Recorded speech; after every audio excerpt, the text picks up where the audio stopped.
Little tunes to get the class started here. I'm still playing around with the Zoom feature here, so bear with me. Let me see here. I'm going to share to the cable. Is that working? It is not. There we go. Okay, just needed a little bit of action to turn it on. All right, so welcome everybody. My name is Andrew Gray. I am an instructor here at the Regina Flying Club. And basically the premise of this video is that we're going to cover the groundwork for the IFR or IPC flight test. So focusing on things like preparation, planning, and questions that the examiner can ask you before you get into the plane, basically. This is going to be kind of tailor set for my students in particular. So if you're watching this and you're not at the Regina Flying Club, then hey, I'm glad you're using it. This is for free. If you enjoy the service, just send me an email, let me know, because it's just something I'm doing for fun, basically. But so let's get started here. A couple things I'll say in terms of the preparation for the IFR Flight Test Groundwork or for the IPC is that, first of all, you'll get an assignment the night prior at the very least. Usually it's a day or two in advance from the flight test examiner, giving you a simulated cross country to plan. Now, in the modern era, we all have iPads with us now. So here at the club, at least, you can use the iPad app called 4Flight. And this is what you can use to do your planning for you. So it saves you from having to get out the whiz wheel and do everything the old fashioned way. So it's a very nice, fantastic program. It's kind of what, if my screen share is working correctly, that's what you should see on the side window here. And we'll walk through how to use that and how to do the planning. But the examiner will give you a cross-country plan to do in advance. The nice thing about 4Flight is that you can do all the prep work ahead of time, like the night before, get it all kind of set up. And then it'll use the current weather that it can see forecast. But in the morning of your flight test, what you can do is you can refresh it, and then the weather will be current. And you can basically present that to the examiner. Other things you'll need to make sure you have in preparation for your groundwork is make sure the iPad is up to date. So you can see on the bottom right-hand corner, if you look on the screen, under More, there is an icon at the top there called Downloads. So make sure there's no little red number beside that, indicating that there's some expired databases. So that's going to be the first thing. Make sure that you do bring a copy of your pilot license, specifically the aviation document booklet with the valid medical on there. Bring a method of payment, because at least our flight test examiner here in Regina, I believe the charge taxes in is $350. So that is exclusive of the aircraft rental. That's just his time. You got to pay for the plane on top of that. For the groundwork, if you're doing it on wing, so an actual IFR flight test, specifically on an aircraft, whether it's the multi-IFR we do here in the Seneca, or if it's going to be in a single engine, the Group 3, then where was it going with this? You will need to do weight and balances. So you'll have to do 3 weight and balances. You'll do a takeoff fuel weight and balance. You do a landing fuel weight and balance, and a zero fuel weight and balance. Those all need to be within the envelope at all times to be legal. The things that you need to keep in mind is that on some or longer cross countries, if the combined weight between the pilot and the examiner might be so much that you can't bring a full tank of fuel. And then that would limit the range that you can fly and which alternates you can select. So that's something to keep in mind when you're doing the planning, making sure that the weight and balance is actually going to work for your purposes. Other things to have ahead of time. I think that's pretty much it. And obviously, I'll give you a briefing. If you're one of my students, I'll tell you ahead of time the kind of stuff that the examiner is going to want to see. So I'll direct your attention to the screen here. We're going to basically start by planning a cross country. And the first one we're going to do is, well, there's 2 of them that our examiner here uses predominantly. It is either a cross country from Regina to Calgary, Calgary International, CYYC, or Calgary to Winnipeg. And the great thing about being in Regina is that we get a flavor of both directions. So when you're going out to the west towards Calgary, things you have to be very aware of are things like safe altitudes because of the increasing terrain, and being careful that you don't get pushed into the higher altitudes where an oxygen requirement is necessary. Now, if your aircraft has oxygen, hey, that's great. You can plan it. Just, it's an extra expense for you if you got to top up the bottles. But generally speaking, probably plan at below 10,000 feet, but above whatever the safe altitude is in that area. So you're kind of getting wedged as you go out to the west. So something to keep in mind. And a couple gotchas that you'll find in the direction of Winnipeg is alternate selection when it specifically comes to using GPS approaches. and distances from your destination. So we'll get into that here shortly. So let's talk about the ForeFlight app here. So what you'll see is on the bottom, we have a couple different menus. We have airports, which goes into detail here about the aerodrome in particular. Right now it's in night mode for some reason. I want to see if I can change that. I'm sure there is a way. I don't see it currently. Would it be under maps, settings? Yeah, there it is, dark. Let's go classic. See what classic looks like. No. Half the fun of this video is watching me try to stumble along with the software. Invert maps. No, that's not what I want.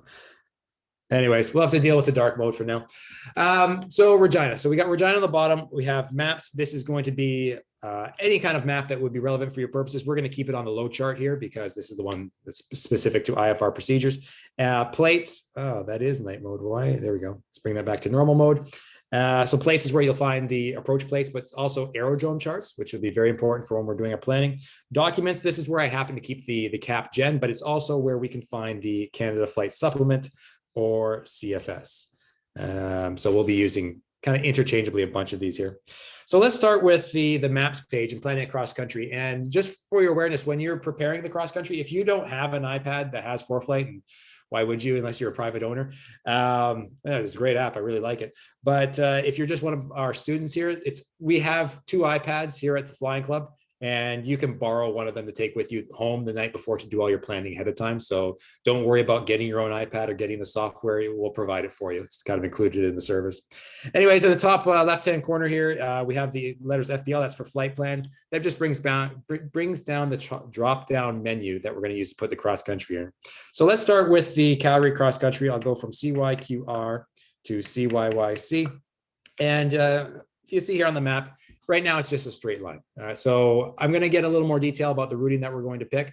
But the first thing I want to talk about for routing is you actually have to go into the CFS. So go Documents, Canada Flight Supplement. And in the Canada Flight Supplement, in addition to all the aerodrome charts, there is a planning chapter. You can see the little tab there, the third one on the black lines on the side there. So I'm going to drag my cursor until I get to the planning chapter. And it's going to take me a moment to find it. How close am I? Victoria, I'm getting close to the end here.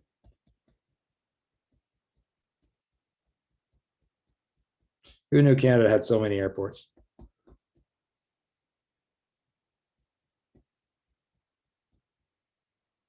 Oh, Winnipeg. Come on, let's do this the easy way. Page is this. This is page 3. Good. All right. So there we go. Planning, finally. So planning, now at the bottom of the planning table of contents here, you'll see something referred to as mandatory IFR routes. That used to be called preferred IFR routes, but now they're mandatory. So if you're going to be filing an IFR cross country, specifically out of larger cities or larger airports, they have mandatory routing that they want you to follow. And this is what we'll first have to refer to depending on the direction that we're flying. So we can see here, mandatory routes is on page 115. I'm going to scroll over. Geez, that's probably 15 something. Here we go. Go to the beginning here. Mandatory IFR routes. So depending on which flight information region you're in, you're going to try to find your own airport. It works from west to east. So it starts with the Vancouver flight information region, then it goes to the Edmonton flight information, then the Winnipeg flight information region, and then works its way across the country. So since we're departing out of Regina, I'm going to go to the page that includes the Regina flight information, or the Winnipeg flight information region for the Regina airport. So there's Winnipeg, there we go. And Regina you'll find on the bottom. Now this might be a little bit hard to see on the Zoom presentation, so I'll talk you through it. On the first column there refers to the aerodrome. So I'm just looking for CYQR, which is Regina. The next one, the column refers to the altitude. So H and L refer to high and low level, the difference between below 18,000 feet above flight level 180. For our purposes, for general aviation, we're going to be below 18,000 feet. And then direction. So if you are either departing or arriving from a given quadrant, basically. And then it gives the preferred routing for that. So in the bottom here in Regina, I can see these are all arriving routes. We're not going to worry about those. And that's the other thing. For our cross-country plan, it's going to be one direction only. So if the examiner tells you to plan a cross-country from Regina to Calgary International, you don't have to plan the round trip. You know, that's extra planning that's not required. I mean, it's good practice, but you don't need to do it. So coming here to Regina at the top, and I can see departing now. So CYQR, high and low level, departing, and we're going to be departing to the west. And then if I read across, it gives me two options. I can either depart using the waypoint of Lumsden, VLN, or Oddgov. So now what I would do is I would look at my map, and I'm going to find those waypoints and kind of see which would make most sense for me. And I can see that Oddgov is this little GPS waypoint that's on an airway called the Victor 300 between the Lumsden VOR and the Lumsden VORTAC and the Swift Current VOR DME. That's not going to be very useful for us. And one of the reasons why we want to use the Lumsden VOR instead for this purpose is because it's going to keep us on an airway. And airways are going to be kind of our saving grace when we're going westbound, because airways permit us to remain at a lower altitude, a lower safe altitude, as opposed to being off airway. Because if we're off airway, in terms of trying to figure out safe altitude, we have to use what's called the area minimum altitudes, and they're going to be considerably higher. So staying on an airway will be a benefit for us going westbound, but we'll talk about that in more detail here in a second. So we'll play in Lumsden. So what I'm going to do is I'm going to type it in VLN, and I'll just hold it and drag it over. And that kind of puts that waypoint in between. So I'm slowly starting to kind of build my cross country as I go here. Next thing I'm going to do is I'm going to come back to the document, and now I'm going to have to look for arrivals into the Calgary airspace. So remember, it goes from west to east. So Calgary, and I'm going to be, and there's a bunch here. Calgary, they can get kind of very upset if you don't file the mandatory routing. So they get particular on that. So I'm looking at Calgary. I want to be arriving from the east. I'm going to be low level. I am not a jet. So then I've got a couple of different options here. And I can see just a couple here that say, like if I zoom in, actually, is that gonna, well, I know that looks like a lot of gibberish, but I'll zoom out and I'll use my highlighter feature, which is kind of a neat little trick here. So looking here, this is the area that we're looking at. And I can see a couple of different options there. So I've got the tow tub arrival, I've got the tie duck arrival, even I guess the Ebgal arrival, that looks like it falls into the jet category. And then a couple of different waypoints. I got Boric, Shawi, Tovum, Vesdo. So there's a couple of different options along here. And you'd have to basically look at your cross country and figure out which of those arrivals would be most efficient for you. So there we go.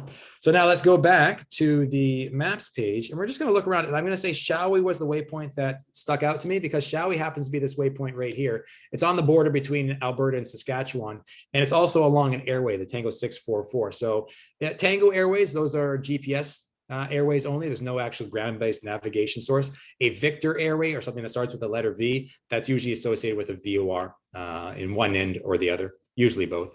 But anyways, Shawi is the one that we're going to use today. So what I'm going to do is I'm going to now type in, well, let's start from the beginning. If I'm going to be coming from the Lumsden VOR back here, I want to stay on the airway for a little bit, because it affords me the lower altitude. I can see that on the Victor 304, my altitude, my safe altitude here is 5,500. And just by the by, that is the lowest altitude that you can plan, even if you're not going to be using, like, the purpose for 5,500 is so that you'll be high enough to retain line of sight between the two nav aids on either end.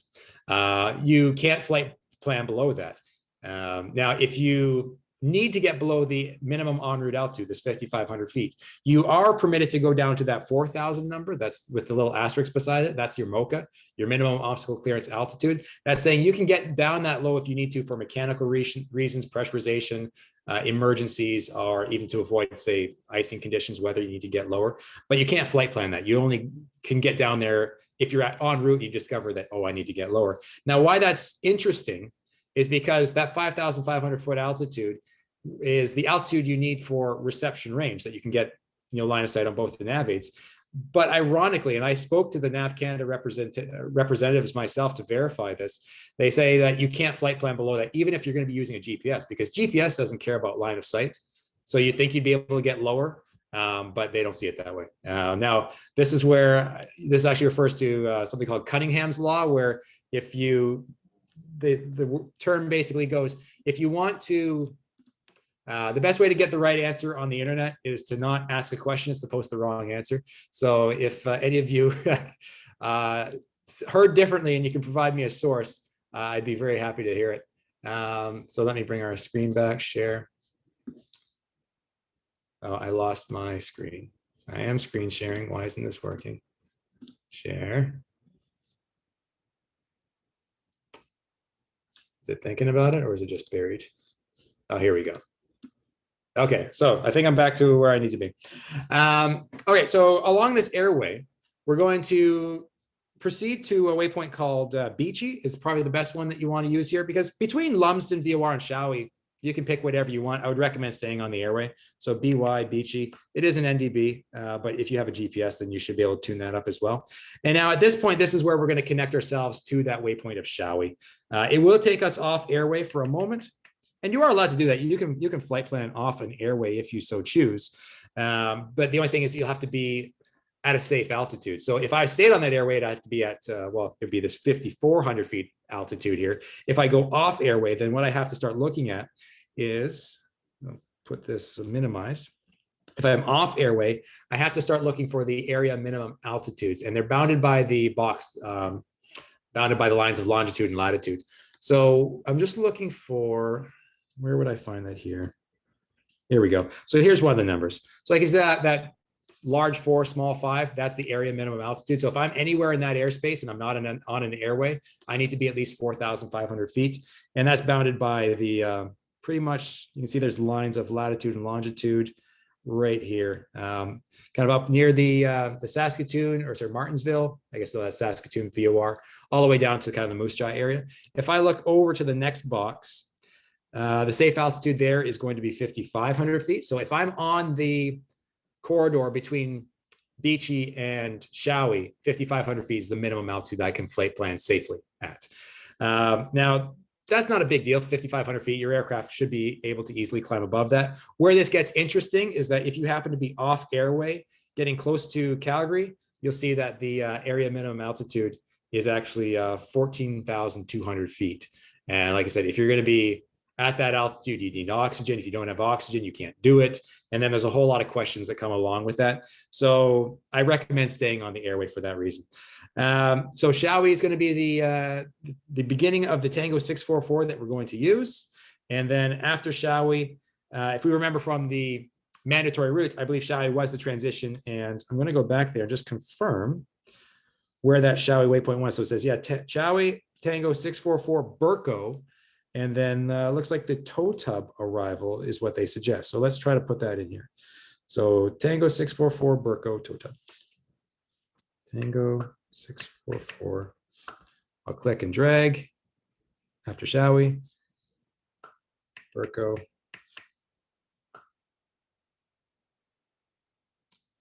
And then tow tub 4. Yeah, it doesn't like that one. Well, we'll work around that one, but that's basically the routing that we're going to choose here. So if I zoom out, I can see that. And then I look and say, what would be my safe altitude in this area? Well, so far, let's see, between Regina and Lumsden, I don't really worry about that because we're going to be climbing 5,500 feet, the safe altitude between Lumsden and Beachy. Was it 55? Yeah, 55. It's also going to be 5,500 for the leg between Beachy and Shawi. And then on this corridor between Shawi, I see 5,000, I see 5,800. So yeah, 5,800 would be the minimum altitude that you could plan for that entire corridor. Now you could do, I guess you'd be 6,000. So 6,000, because it have to be even thousands of feet. So you could do 6,000 all the way across and you would be safe. Higher would probably be better just to give yourself that extra margin of safety. Okay, so that's the initial flight plan here. So now what I'm going to do is I can look at a couple different options here to make life easy. So I can see on the top left, it gives me the option for Papa Zulu Oscar, which happens to be the club's Piper Seneca. And I can use the performance in our saved file here, basically to calculate the speed and performance of this aircraft. Altitude, I said 6,000 would be available, but let's do 8,000. And it does give a couple of different options here. Like it says, oh yeah, higher altitude, you'll have a stronger headwind potentially, but maybe a lower fuel burn because your aircraft is more efficient. So pick the one that works for you. Again, don't go above 10,000 feet for pressurization purposes. I'll use 8,000 just because it seems like a comfortable number.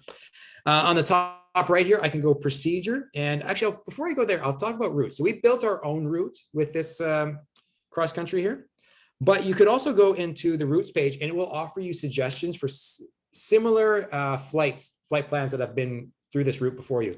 So if ATC has come across a couple of different Regina to Calgary flights, then they can give you a couple like suggestions that you'll frequently see or most likely to get cleared.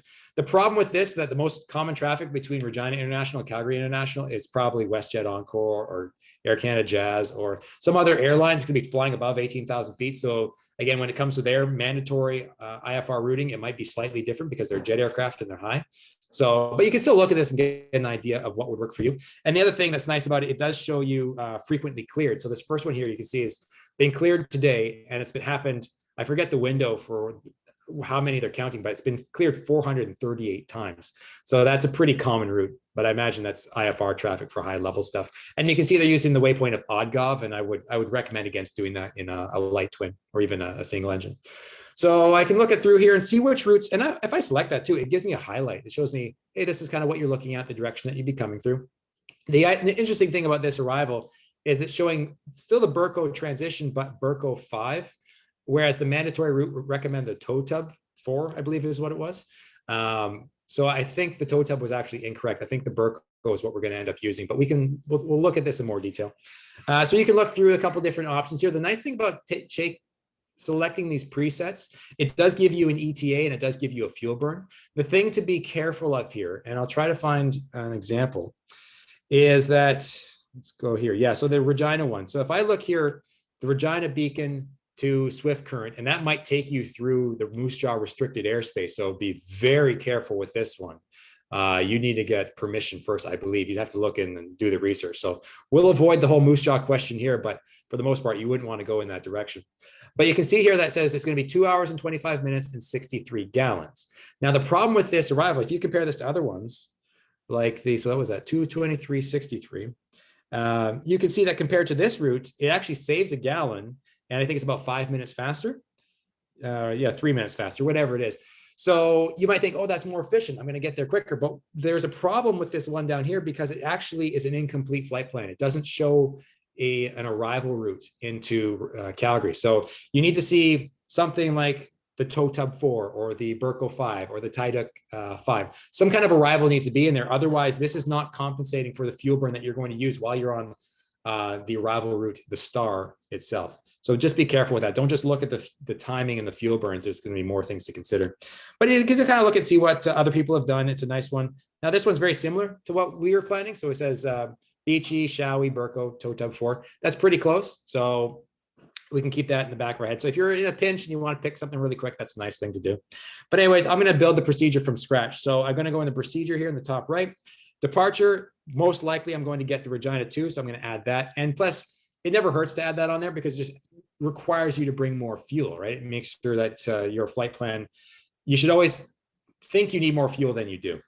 So that's the departure procedure, the arrival that we're going to use. And it's nice because it draws the picture for you. It says, which direction am I coming from? Oh, I'm coming via Shawi on the Tango 644. And it says, hey, that's the direction for the TOTUB 4.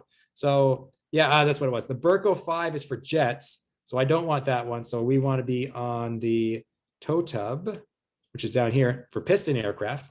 And which transition do I want? Well, the preferred routing, or keep calling preferred, the mandatory routing says Shawi, but further along that airway, if you look, there's a waypoint called Ilata, and that is still on that same airway. It's just a little bit closer. So you end up passing over it by default. So use that as your transition for the arrival.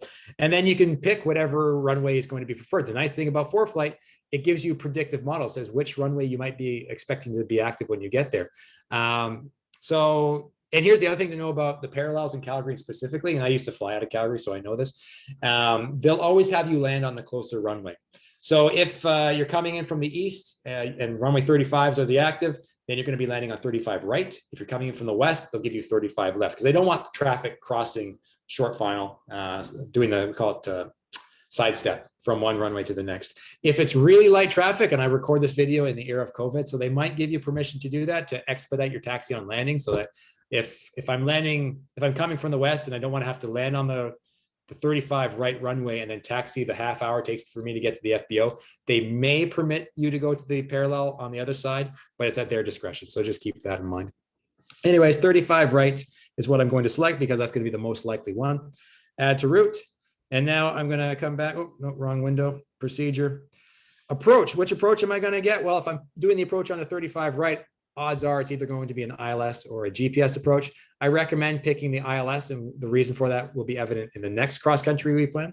So I'll plan 35 right. You can see that's the best wind. And which transition do I want?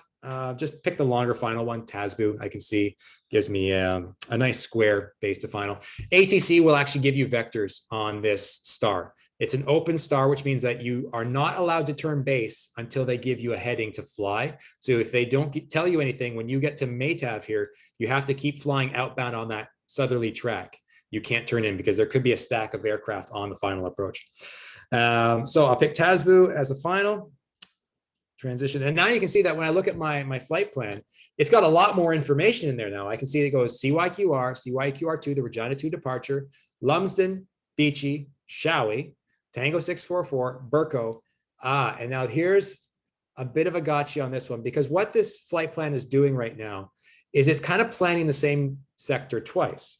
It might not look like it because it's just one continuous blue line, but what if you actually look at the language or the letters here, it's giving you Shawi, then the Tango 644, which is Ilata to Burko. And then it's calculating Ilata to Burko again as part of the star. So there's a bit of redundancy that's taking place here. And because of that, it will cause you to have, it says, yeah, look at my distance, 398 miles, 2.5 hours. Those numbers are way exaggerated. So what I can do now is I can get rid of the Tango 644 by just clicking and dragging it away. And now you can see the routing doesn't look any different, but well, that should refresh the time and the distance. But this is going to be the more accurate flight plan because now I'm not doubling up in certain sectors. So that looks pretty good to me. Let me go back to my procedures. So I've loaded the approach. I think that's pretty much good to go. Estimated time of departure. Now, I really probably should have done the time of departure first to give me the most accurate forecast winds for my estimated time of arrival. So, I'm recording this in the evening, the night before. In the morning, the winds could totally swing around. So what I'll do is I'll just plan for tomorrow morning, let's say at 9 a.m., nice leisurely departure time, 9 a.m. Close. Don't select the now button unless you're absolutely sure. And if you're actually going to be filing, by the way, this is just for planning purposes, don't actually file. The examiner just wants to see your planning and make sure that you know how to do it.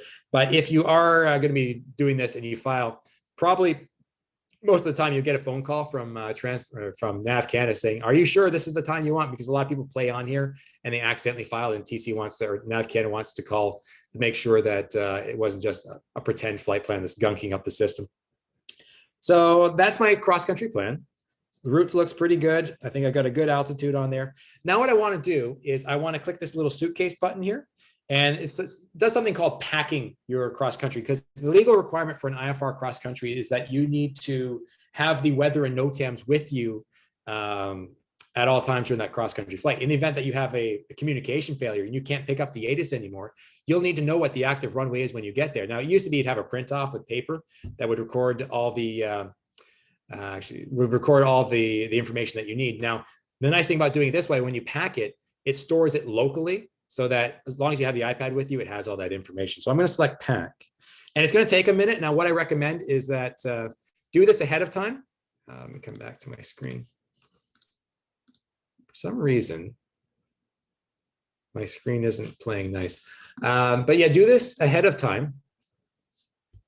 There we go, because the Wi-Fi in the Flying Club is really slow and not that great. So it could take literally up to 5 to 10 minutes for you to pack a flight plan when you're doing this, preparing it for the for your groundwork. So do it the night before. I'm just going to make some changes here, guys. I'm going to stop share for a moment. I'm going to open up Zoom. I'm going to reshare, basically. Share iPad. There we go. It just makes it a better display for me to look at. Okay, there we go. So it's all packed. I'm going to close that now. And even though you've planned this all and you've put it in your suitcase and you packed it away, if I go into the flights category, that cross country is not going to be there. I mean, there are previous ones there. I can see there's Regina, Calgary, because I do these many times. But at the top here, the most recent one you see is Calgary, Edmonton. So it hasn't packed anything new. So what you'll have to do is you'll have to go back to your maps page, and then you have to like share it with yourself, which is kind of a weird thing about ForeFlight. So I have to click the share button here, and then I would share it to flights. And now it's going to bring it over to the flights menu here, so I can go into it a little more detail. Okay, so across the top here of the right side, I can see the distance, 384 nautical miles. It's about a 2.5 hour cross country. And the flight fuel is about 66 gallons, which is great because my full fuel tanks can accommodate 123 gallons. So that's about half tanks for me, which is great. Now, the problem with this is that I haven't actually selected an alternate yet. There's no alternate aerodrome that's been put in here. And this is where you end up doing that. So what I'm going to do is I'm just going to point out a couple of things here. First of all, my nav log, this is actually like your flight plan sheet. So it has all the details about the tracks you're going to fly, your headwind, tailwind components, headings, and all the things that come along with that. It does give a nice brief overview at the top in terms of the time en route, the distance, estimated time of arrival, things like that. And on the bottom, it does have a nice little picture here with the aerodrome charts. So those will be handy. But this is incomplete because it doesn't have your alternate aerodrome in here yet. So what you can do is on the right side here, under alternate, I'm just going to select that button, and it's going to come up with suggested or recommended alternates that are in the area. And it actually brings up the weather and suggests things like, here's one that's going to be a good weather for you. Here's one that actually has a precision approach. So when you're doing your alternate planning, it makes it really nice and easy. For the cross country between Regina and Calgary, the number one that you would want to look at is Springbank, which is only like a 10-minute flight away from Calgary. It's on the west side out towards Banff Lake Louise. Beautiful area. If you ever get the chance to fly over there, it's fantastic. So that's gonna be the number one you want to look at. The other ones you might want to consider are going to be Red Deer, Medicine Hat, Lethbridge. You could maybe think about Edmonton, but now you're kind of getting the area where it's so far away. The fuel that you would need to get there might be a little bit much, and you might not be able to take that with full tanks out of Calgary. So kind of look for something that's in the vicinity. The nice thing is to it, like I said, it's color coded. Green means VFR, blue means marginal VFR, which is anything kind of between 1,000 to 3,000 foot ceilings. And IFR, actually, I correct myself, the above 3,000 foot ceilings and more than 3 miles. IFR would be red. And if it's low IFR, it's going to be like a pink, purple, magenta, basically. And that's something you'd want to avoid. The other nice thing is that on the bottom here, it does show you what kind of services are available in terms of approaches. So I can see Lethbridge, it has an ILS, a localizer, and an NDB. I'm actually kind of surprised that NDBs are still a thing. But why is Springbank not suggested here? I'm going to close that and reopen it. See if it gives me Springbank again. So it says Red Deer is looking pretty good. Airport code. So I'm going to type one in, CYBW, which is Springbank. Oh, it's not, maybe it's not suggesting it because it's IFR. But again, I'm planning the night before, so I could get this ready and then just hope for the best tomorrow. It's saying broken 700, but it does have an ILS. I think the winds are, I guess, are out of the north. So we'd have to do a little more research on this one, but just for the sake of planning, I'm going to use Springbank for this one. If it doesn't work, Red Deer is in the green. I'll use that as my backup. So I'll say Springbank as the alternate. And now if I look at my nav log, it should have, yeah, so it says alternate to Springbank, gives a little bit more information there. It doesn't show me the aerodrome chart, so I'll have to look that up if I do end up diverting to my alternate. Briefing, it'll take a moment to load here. Sometimes this can be fairly extensive. I've seen some of these briefing flight plans have like 40 pages, and I kid you not, 36 pages of them were NOTAMs. And you do have to read them through one by one. Now it gets fairly quick after a while. You just learn to pick out certain keywords, like lights is a common one, like if a light's burned out on a tower or something like that.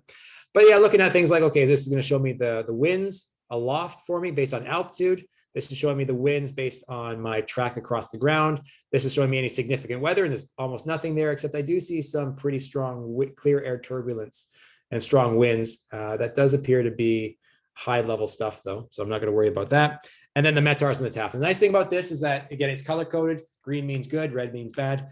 And the letters in bold indicate your time of either departure or arrival, the time when you're going to be in the vicinity of that airport. So if I'm looking for the METAR for Regina, it's giving me, well, that's 6 p.m. I guess that's the current weather. What time is it now? Yeah, must be that. That must be giving current weather. let me go back there. I'm not going to see if I can update that. It's 9 a.m. Well, you have to play around with it. Anyways, it color codes it for you, and you see the letters in bold that are going to be the time that you arrive, and so you get a good idea of kind of what weather you're going to be dealing with. SIGMETs and AirMETs. So SIGMET is significant weather. That's things like hurricanes, tornadoes, volcanoes going off. Something that's you really should know about. AirMETs are amendments to the GFA. So things that the GFA was put out, but maybe there's a change in there or there's a mistake and they need to amend it, but they don't want to reissue the GFAs because those only come out every 6 hours. So instead of reissuing, they just put an AirMET out. NOTAM. So yeah, do take your time to go through and read these word for word. Thankfully, this is only a 6-page long one. So things that would be most relevant to me would be things like approaches not being available. So I'd want to check and make sure those are, if they're not available, then I know how to work around them basically. I'm not seeing anything. I'm not going to read too much in detail. Every cross country is a little bit different, so you'll have to look at it. You're on your own. Other than that, my aircraft is in there with its equipment code. The performance profile has been saved.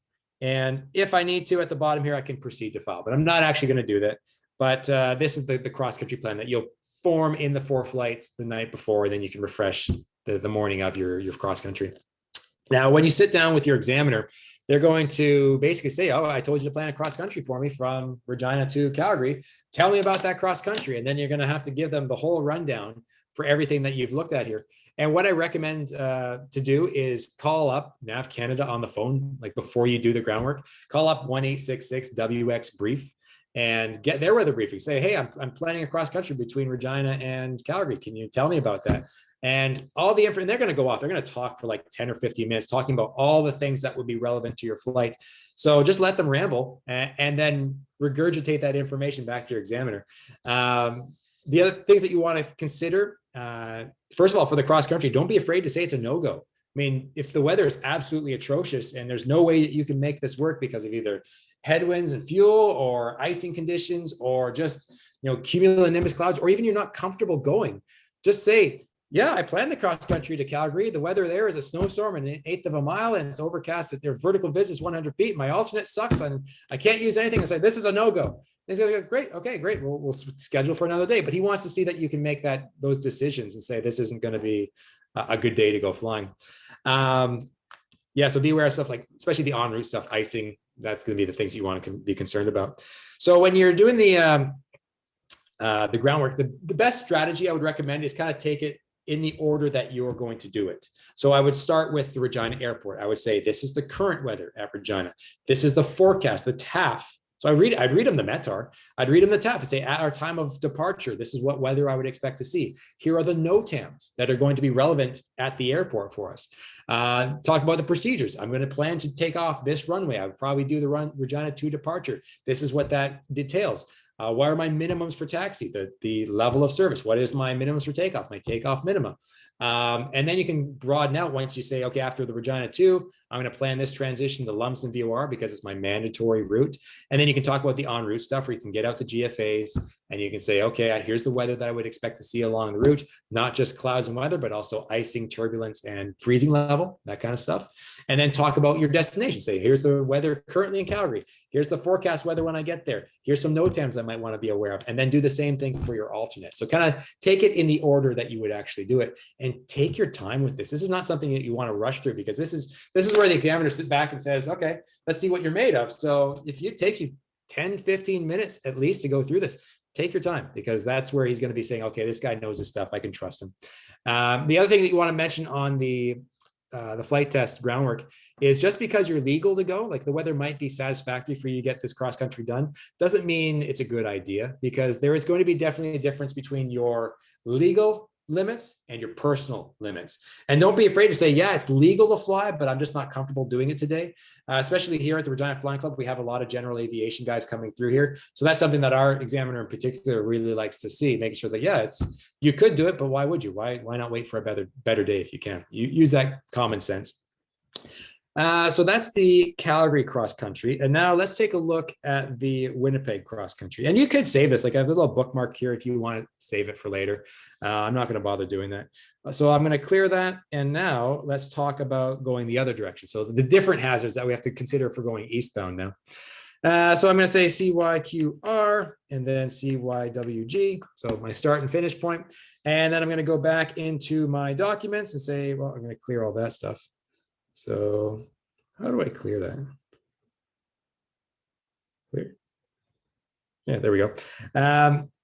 So now let's go find the Regina. Oh, go here. Done. There we go. So let's find the Regina Airport again, which is at the bottom here. Those are the arrivals. And now let's look at the departures. And what you'll find is that there's actually no departure procedure out of Regina to the east. They don't really care which way you go, as long as it makes sense. So it's up to you. It's your choice. So there's no specific procedure. So that's easy. That's the nice thing about it. Now for Winnipeg, arriving from the west. So if I get my little highlighter out here. So I look at Winnipeg, high and low level, and I'm going to be arriving. So that's going to be about the top half of the page, arriving from the west. I've got two options there. So I'm going to look at, where was it, right here, these guys there. So that's the ones I want to take a look. And I've got basically two options. And the interesting thing to note about this is that the altitude limitation is 9,000 feet and above.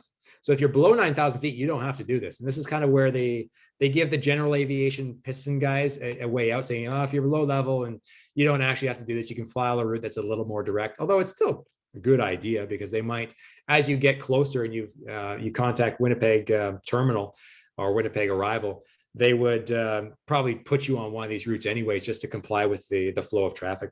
But I can see that there's two options here. I've got YBR, which is Brandon, and then the BFAN arrival. And then the other option is VLR. It's a VOR called Langreth, and the Ambil arrival. So now I'm going to clear these because I don't want to leave the information on there. And now let's go take a look at our map.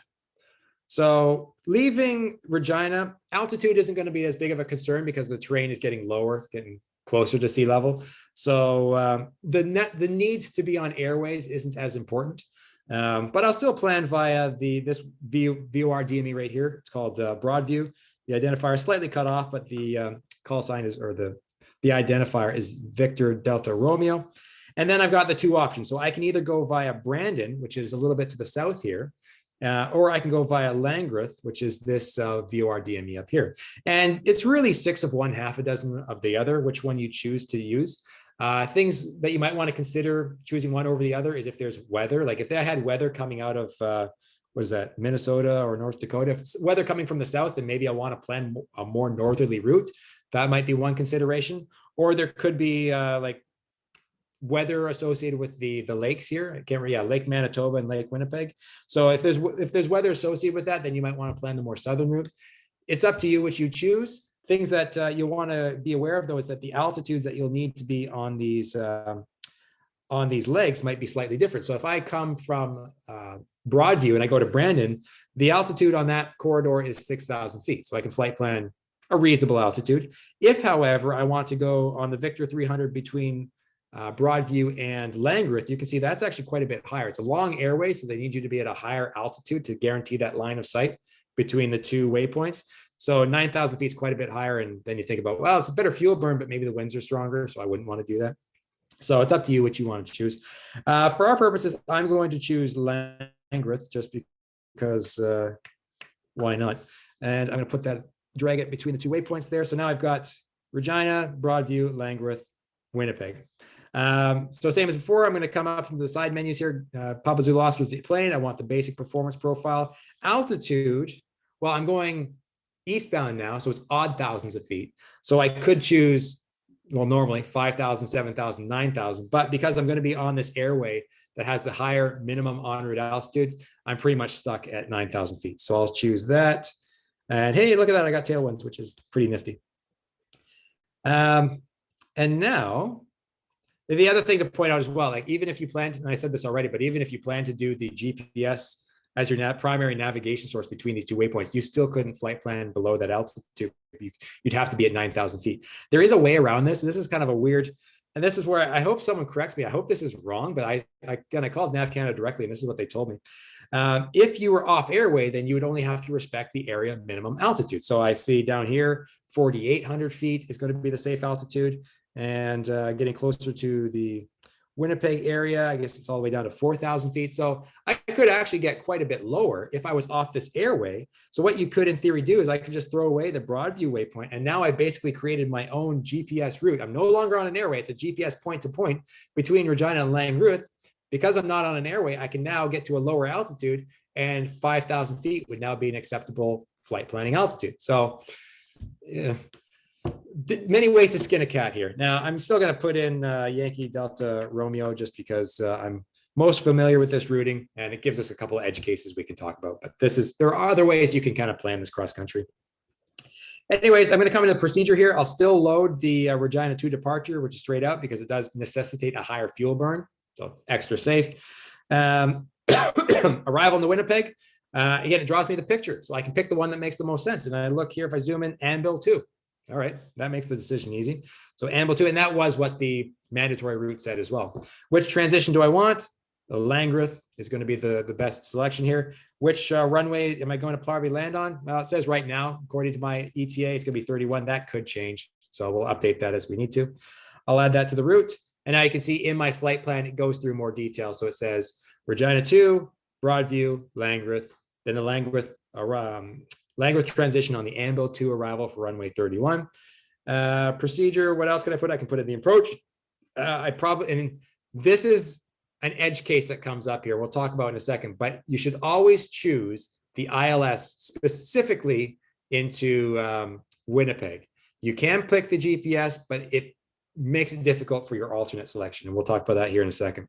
So we have a couple different options here. I have the ILS Yankee and the ILS Zulu for runway 31. And basically the difference between those two approaches typically is as you work your way down the alphabet from Zulu to Yankee to X-ray to Whiskey, generally speaking, it becomes a more restrictive approach in terms of performance, meaning that you might have lower minimums on the approach, but also a steeper climb gradient in the missed approach, or something special about that approach that they need to, even though you're using the localizer signal itself, there might be something special about that procedure that necessitates it being called a different name. So you'd have to look at the plate and look at all the comments and see if they apply to you. For our purposes, we'll look at that in a second, but I'm just going to pick the ILS Zulu for this runway. And I can see that the Zulu gives me, it has a couple of T-fixes that I can use to transition myself. Now, I think, Dutroux would be the best one because Dutroux happens to be a waypoint that is on the star, but also on the approach. So that when I'm flying this, when I get into the Winnipeg area, I'll be on the star and I'll go from Vesvy to Gabru to Mesta to Dutroux. At that point, before I get to Dutroux, ATC can say, Golf Papa Zulu Oscar, you're now cleared for the ILS runway 31 approach via Dutroux transition. And at that point, what they do is they close the star, which means I can turn the corner. I can turn the base leg on the approach because they've told me that I can. If they don't say anything to me and I get to Dutroux, that doesn't mean I can turn because I have to continue to this next waypoint, Uggick. And if I don't hear anything, I'm going to keep proceeding southeastbound on that track until I get a vector from ATC. So be very careful. We don't close a flight plan or close your routing on your GPS until you've been explicitly told by ATC that you can make that turn. Otherwise, you could cut off somebody on final. So this is all looking pretty good for the planning. And again, the timing, I've got it set for 9 o'clock tomorrow morning. So we'll leave that the way it is. And now what I'm going to do is I'm going to pack it, just select everything, weather, NOTAMs, anything that's going to be important for my cross country. If I wanted to, I could have looked at the routes and see other routes that people have chosen. But again, it doesn't really apply to our operation as a light twin. Most of those routes would be for aircraft that are turboprop or turbojet, basically. So it's loading fairly promptly, which is nice.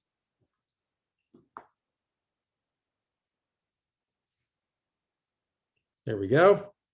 It's all done. And now, I think before what I did was, actually, I'm just going to click back. So, oh, why is that not downloading? Some reason it does seem to be glitching out a little bit, but it was the same as what we did for the last one. Basically, you hit pack. Once you're ready, you can click to share to yourself to flights, and then it should pop up as the most recent one in your flights menu.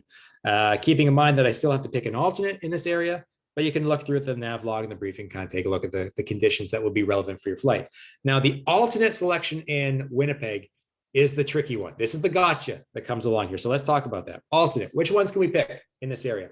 So the first one that I'm going to recommend, the closest one, is going to be St. Andrews, Charlie Yankee Alpha Victor. And you can see that's fairly close. Yeah, you can see that it highlights, it shows me the proximity. Other options that you can choose in the area: Southport, that's Portage La Prairie. That is a military base though. I had checked it previously, and it doesn't appear to be prior permission required, but that's something you'd want to look in the CFS and make sure. And maybe also call the operator ahead of time saying, hey, I'd like to use you as an alternate aerodrome. Are you guys okay with that? Another alternate that would be reasonable, I don't know why it doesn't seem to be showing all the reasonable alternates, but Brandon, CYBR, would be another option. It's a little bit further away. So if you got the fuel burn for it, it's great.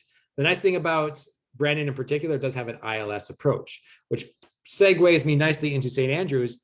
St. Andrews does not have an ILS approach. In fact, St. Andrews doesn't even have a localizer, doesn't have a VOR, doesn't have an NDB. The only thing that St. Andrews has for all of their runways is RNAV approaches.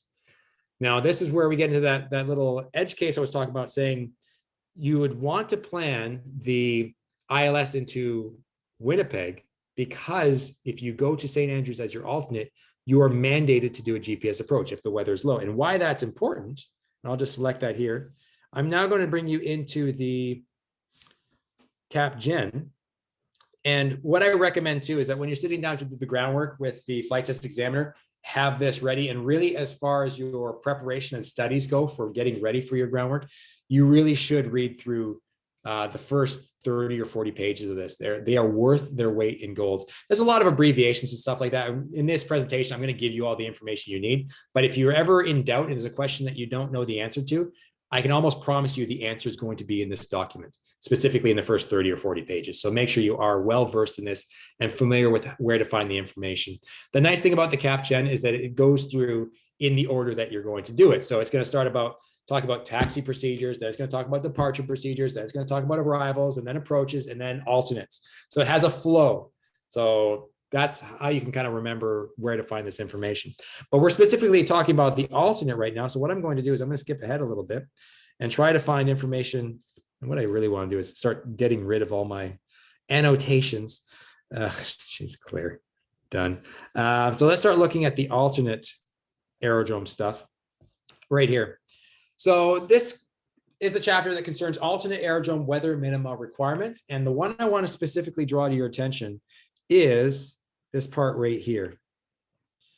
So it says, and I'll read it in greater detail, where satellite-based approach is planned at both the destination and the alternate, the aerodromes must be separated by a minimum of, if you are in either Nunavut or north of 56 degrees latitude in Quebec and Labrador, 75 nautical miles. If you are anywhere else in Canada, and that would be Manitoba, Winnipeg, those aerodromes need to be 100 nautical miles apart from each other. And St. Andrews, I can tell you, is not 100 nautical miles away from the Winnipeg International Airport. So what this means is that you can't plan a GPS approach at both those airports. And the reason for that is that if, for whatever reason, when you're doing your RAIM check before your halfway point en route to Winnipeg, and you do need to check it before your halfway point, if the RAIM fails and the RAIM is not available for your destination, and your alternate is really close to your destination, then the odds are that the RAIM isn't going to be available there either. And if you don't have RAIM, you can't do a GPS approach. And now you find yourself in a situation where you can't do an approach at either your destination or your alternate. What are you going to do?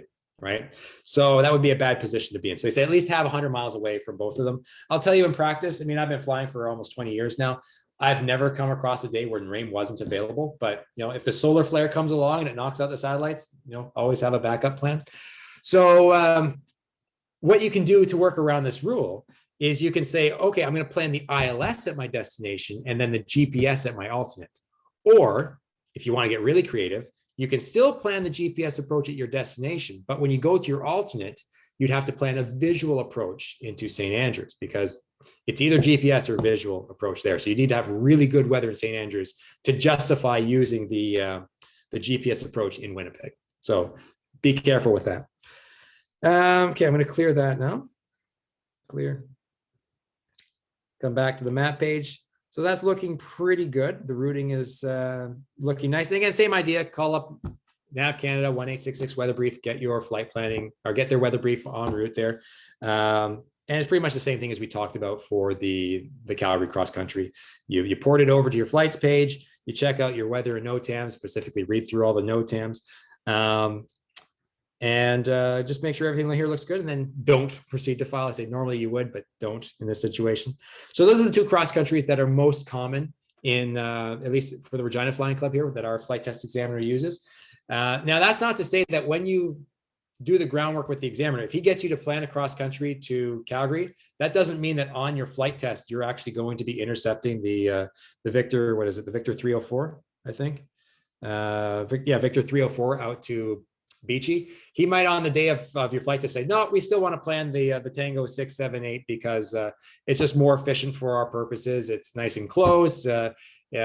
Keeps us out of the way of traffic, and then it sets him up nicely for the approaches that he wants you to plan. So just because you plan across country to Calgary doesn't mean you're actually going to be flying in that direction as part of your flight. So just keep that in mind.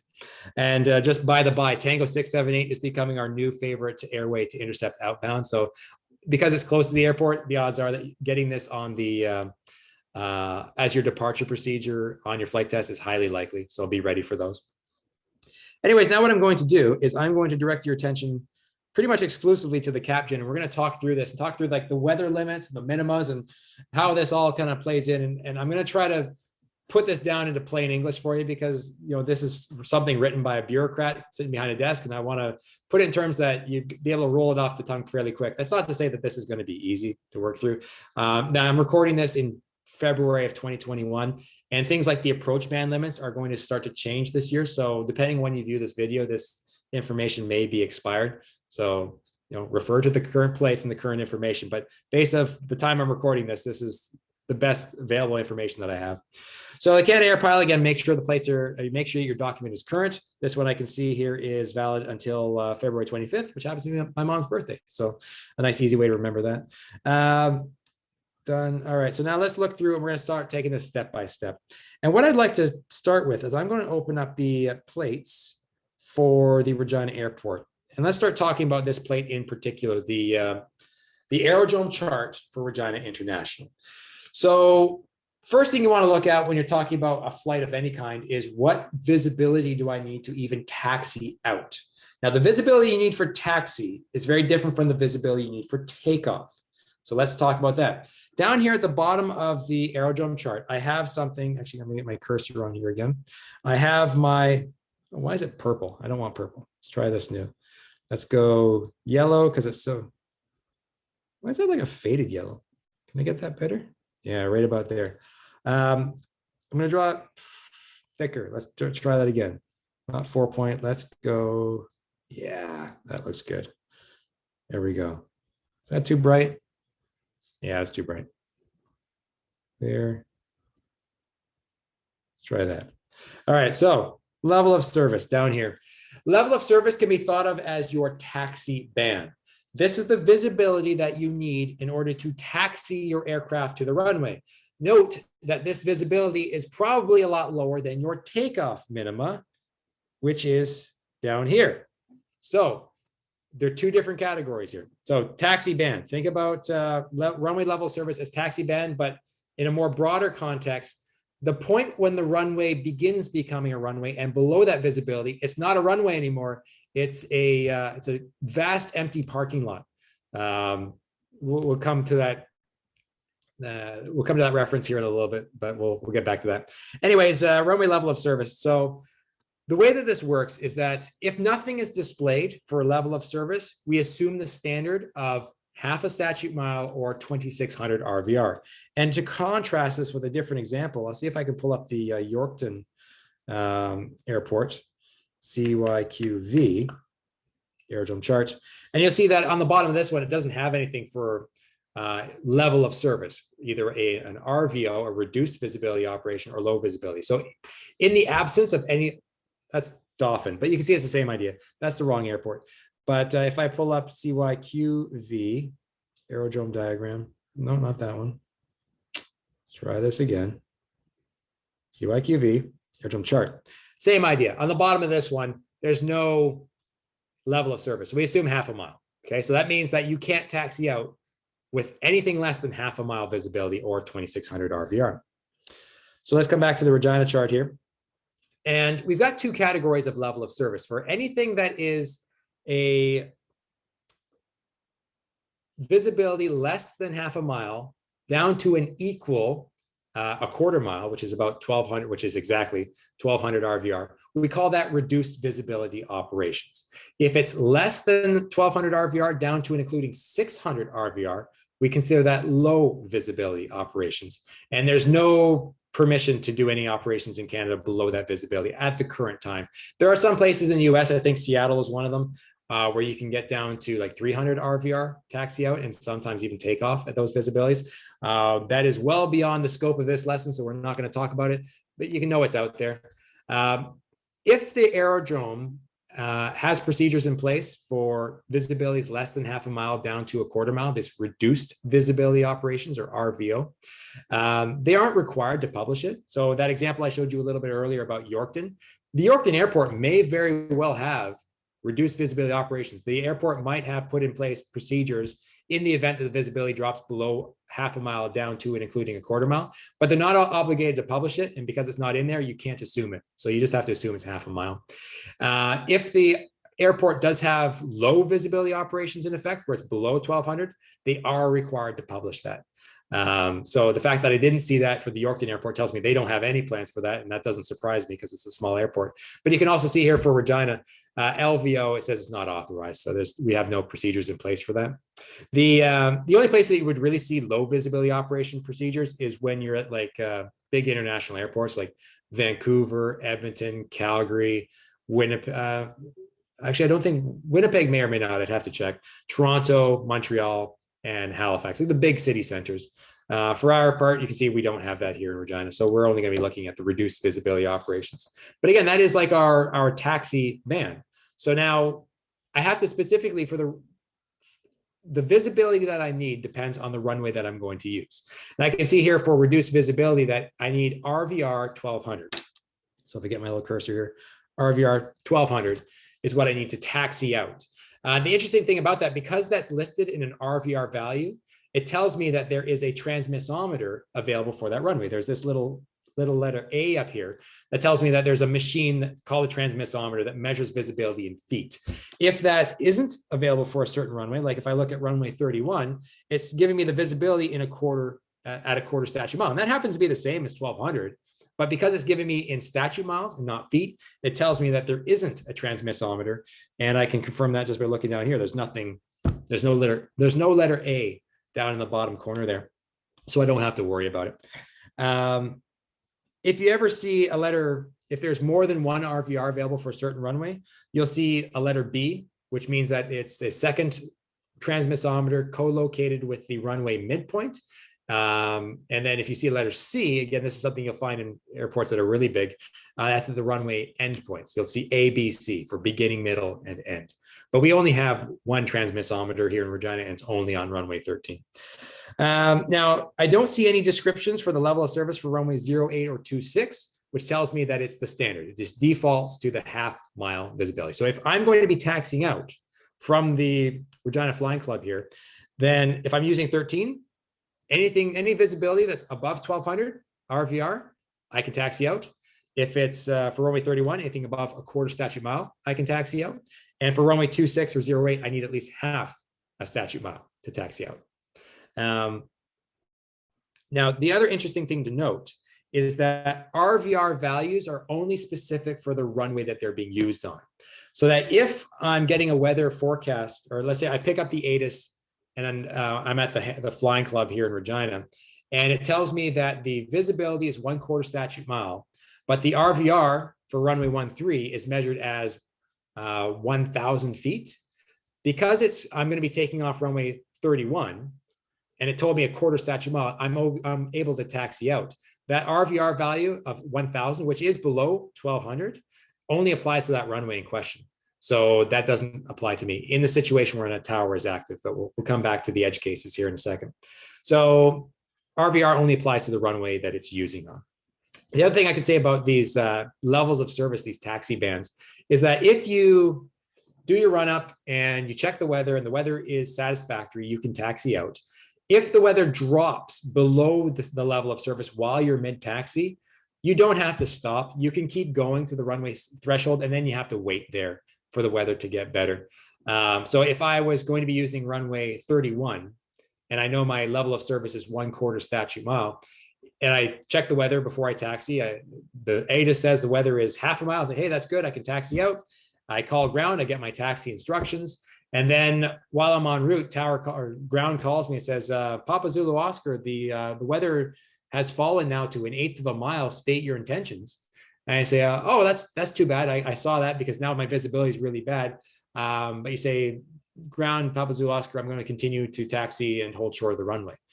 You don't have to stop and turn around. You can continue to the hold short line or continue your taxi instruction as it was given to you. This is also true if you're going for a de-ice. So if you're flying an airliner, for example, and you're at the terminal and you've requested pushback for taxi and the weather was good when you requested it, okay, you can push back, you can taxi to the de-ice pad. And the de-ice sometimes can take up to 20 or 30 minutes. So if you get there and while you're getting your de-ice spray, the visibility falls below your level of service, well, you can still proceed to the hold short line of the runway. You just have to wait for the things to improve before you can actually take off. And that brings us nicely to the next point, is that there's a big difference between the visibility you need for taxi and the visibility you need for takeoff. Now, if you're looking for the takeoff visibility, you have to look down here at your takeoff minimum. And what you'll notice is that this is typically going to be a little bit higher than your taxi band. So in the example I had, if I'm going to be taxiing out for runway 13, I can taxi out with 1200 RVR or 1/4 statute mile visibility, but I can't take off on that runway until I actually have a higher visibility of at least half a statute mile. So let's talk about how to read this. So the first thing I'll point out is that for runways 08, 26, and 31, it says that my required visibility, and it's only visibility. We don't worry about ceiling on takeoff. It's just visibility. Visibility, it says indicated by the numbers 1/2. And if I come into the CapGen again, 1/2 is kind of like a shorthand to denote a broader set of conditions that you need to comply with. And where am I looking for that? Right here. So takeoff minima are shown. Here we go. Half a mile is 1/2. IFR departures from the specified runways will be assured of obstacle clearance in any direction if the aircraft complies with the above departure premises. So then what is the above? It's these guys right here. So it says departure procedures will meet obstacle clearance requirements and are based on the premise that the departure aircraft will A, cross at least 35 feet above the departure end of the runway, which unless you're super heavily loaded should not be a threat at all. The second condition, climb on runway heading to 400 feet above aerodrome elevation before turning. And 3, or C, depending on how I'm keeping track of this, maintain a climb gradient of at least 200 feet per nautical mile throughout the climb to the minimum altitude for en route operations. And that's a lot to think about there. So let's talk about that step by step.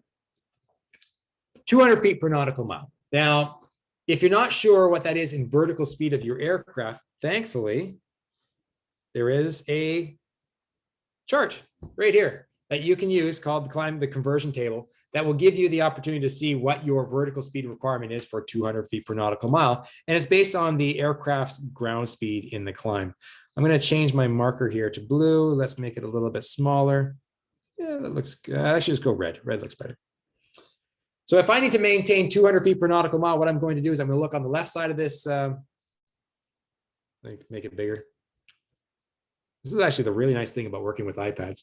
So I look on the left side, what's my climb gradient? 200. Oh, no.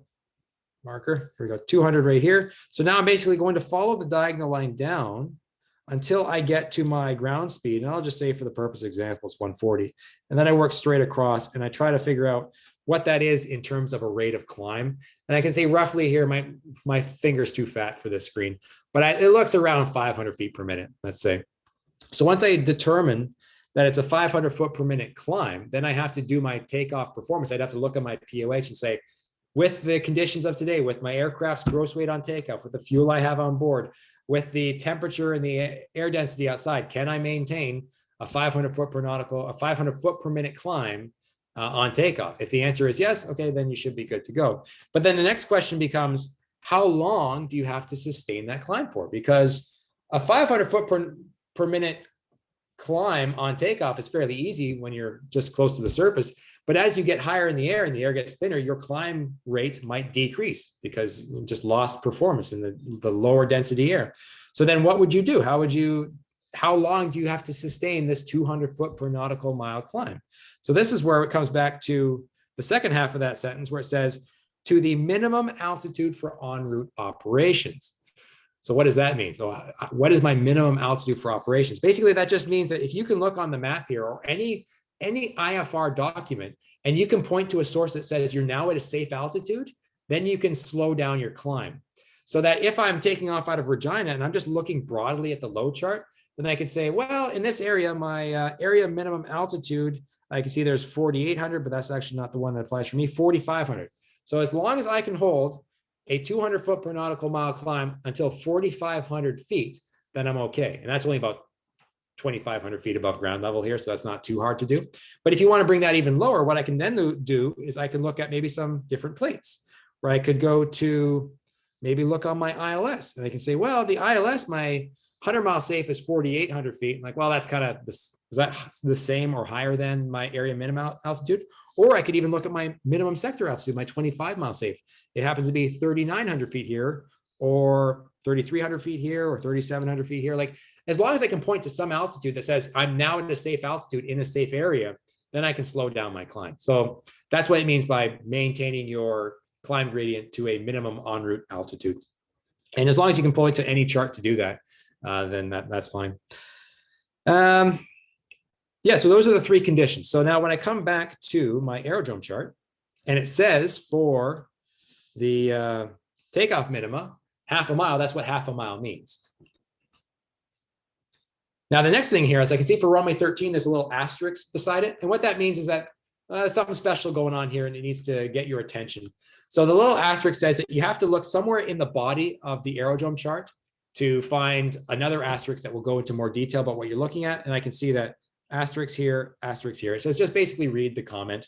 And it says here for departure procedure for runway 13, it says half a statute mile. Well, we just talked about that. That's the standard. But it does say note trees to 1,967 feet above sea level, approximately 0.4 nautical miles past the departure, blah, blah, blah, blah, blah.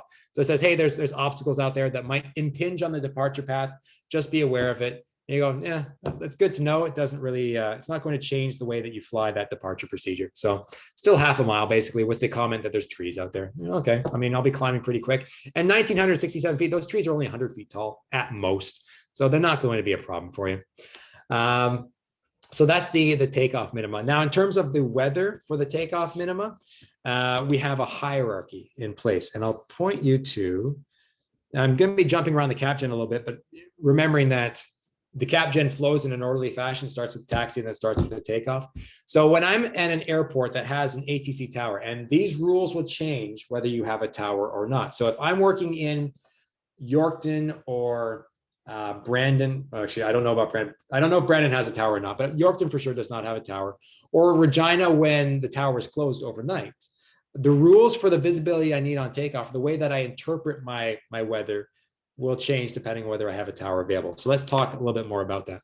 So at places with an active tower, so Regina during the daytime, we have a hierarchy, which means that we start with the most accurate and we work our way down the list. So it starts with runway visual range. If I have RVR values, I'm going to be looking at that first. Again, RVR values only apply to the runway in question.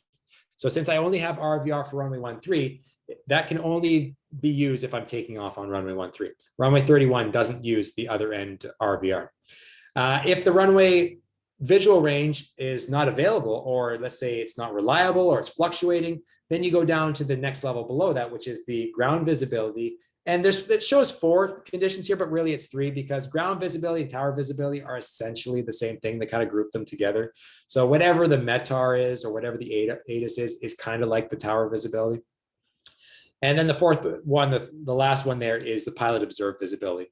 So let's talk about how we would decide on whether we have the visibility. So let's come back to the plate for runway 13. And let's start with RVR. It does have a transmissometer, so you can measure the visibility. And if they give you an RVR value that is more than 1,200, you're going, no questions asked. the first checkbox was the RVR, you got it, you go, no questions. Now, if the RVR happens to be fluctuating above and below, it kind of falls in the category that we consider it unreliable. And I want to find the actual comment where it says that. That says ground visibility. No, let's go to the next page.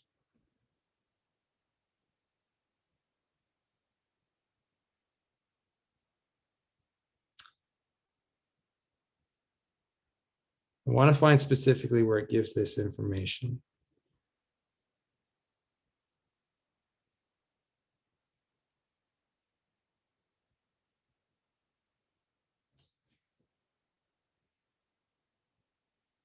Ah, here it is. So if the RVR is good, you go. If the RVR is fluctuating above and below, I'm going to go back to my fancy highlighter here. A little bit thicker. There we go. That says for landing. Oh, clear. Done.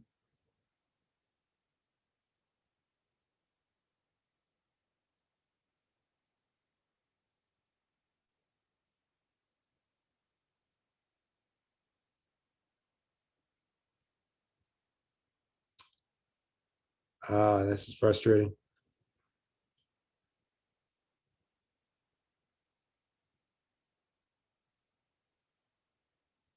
This is all on landing.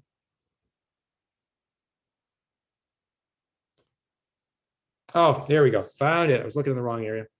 IFR takeoffs. So right here is where we want to direct your attention. Takeoff visibility in order of precedence is defined as the reported RVR of the runway to be used unless RVR is fluctuating above and below the minimum or less than the minimum because of a localized phenomenon. So the interesting thing about this is that we say, yeah, we on runway 13, we have a transmissometer there. If the RVR value is good, you go. If it's fluctuating above and below, or if it's just steady below your 1200 or your below your half a mile visibility, then you can say that's a localized phenomenon. And then you just skip to the next step. So broadly speaking, the way to think about your takeoff visibility requirements when it comes to RVR and visibility, it's a one of situation. If you have a valid visibility, or sorry, a valid RVR, you go. If that's not valid, but you still have a good visibility, which would be a half a mile instead of 2,600, then you go. So it's a one of condition. And that makes it kind of nice and easy. But let's read it through. So it says, if the RVR is available and it's good, you can use it. If it's fluctuating above and below or steady and less than the minimum, we consider it a localized phenomenon. The reported ground visibility of the aerodrome, if the RVR is unavailable, fluctuating above and below, or less than the minimum because of a localized phenomenon. And anything, and their definition of a localized phenomenon is anytime that the RVR readout is less than the reported ground visibility. So if it's less than what you need, but the ground visibility is still good, then you can go. So I won't get too much in the weeds on this, but it's a one-off situation. As long as you got one, you're leaving, which is nice. It makes it simple. Clear that. Done. Yeah, so that's the way to look at the departure procedures. Now, in the Cap Gen here, it does have this little comment here about application of low and reduced visibility procedures. This doesn't really apply to a general aviation aircraft. Let's talk about what this specifically means. On low visibility days, when the visibility is really, really bad, you've got many aircraft that might want to get out to the airport, get out to the runway at the same time. And as I said earlier, that the visibility you can taxi with might be a lot less than the visibility you can take off from. So here in Regina, the visibility you need for taxi would be 1,200 feet minimum, but you might need to wait until half a mile to take off. This might be very different for an airliner because an airliner has permission to take off really low. And what you don't want to have a situation where you, as the little twin engine Seneca, taxi out to the whole shore of the runway and you're twiddling your thumbs waiting for the visibility to come up. Meanwhile, there's an Air Canada Jazz RJ regional jet sitting behind you, twiddling his thumbs waiting for you to get out of the way because he might be able to take off with this weather, but you can't. So you're gunking up the system. So what we have in place is these procedures that kind of let the airliners taxi out on lower visibility than the average general aviation pilots. So that's basically what this is saying here. So let's talk about this in detail. The chart, the little matrix here, says aircraft / pilot takeoff minima. Now, there's two options here. There's takeoff minimum of 1200 RVR and 600 RVR. And you'll notice that that is much less than what you can use as a general aviation pilot. Your standard for takeoff is 2600 RVR or half a mile. So this doesn't even apply to you because your minima are completely different from this. But what this is saying is that airliners who have permission to do this, and they have something called an ops spec or an operations specification, which is a fancy way of saying that there's a rule out there that people have to comply with. But if you ask permission and you pay money to the minister to get that permission, then they'll let you work around a certain rule. So having an op spec lets you take off with lower visibility. So it's saying here that if first of all, your aircraft is certified to 1200 RVR, and that means that you have to have certain equipment on board. So don't quote me on this, but generally speaking, I believe that the equipment requirements are 3 attitude indicators. So 2 primary attitude indicators on the pilot and the co-pilot side, but also a standby attitude indicator for the tiebreaker in the middle. And I believe you need things like an altitude alerter. Your altimeters need to be have a stricter tolerance on them. So that's the aircraft requirement. And our light twin only has 1 attitude indicator, so immediately it doesn't meet this requirement. And then the pilot takeoff minima as well. So the pilot needs to be trained for these low visibility operations. And an IFR rating does not qualify, right? What the pilots will do to get certified for these low visibility procedures is they'll actually jump in the simulator and they will turn the weather down to either 1200 or 600 RVR and then have you do a takeoff go procedure, a normal takeoff. They'll have you do a takeoff reject at low visibility, and then they'll have a takeoff V1 cut or an engine failure on takeoff departure. So they'll have you do basically 3 takeoffs. And as long as you're competent and you're able to do those safely, then you will be certified for either a 1200 or a 600 RVR takeoff. Generally speaking, the airlines, what they'll do is they'll certify the first officer for a 1200 RVR takeoff, and they'll certify the captain for a 600 RVR takeoff. Because generally speaking, they want the captain doing the takeoffs on the lower visibility days, and they want the first officer being the lookout, so to speak, watching the performance.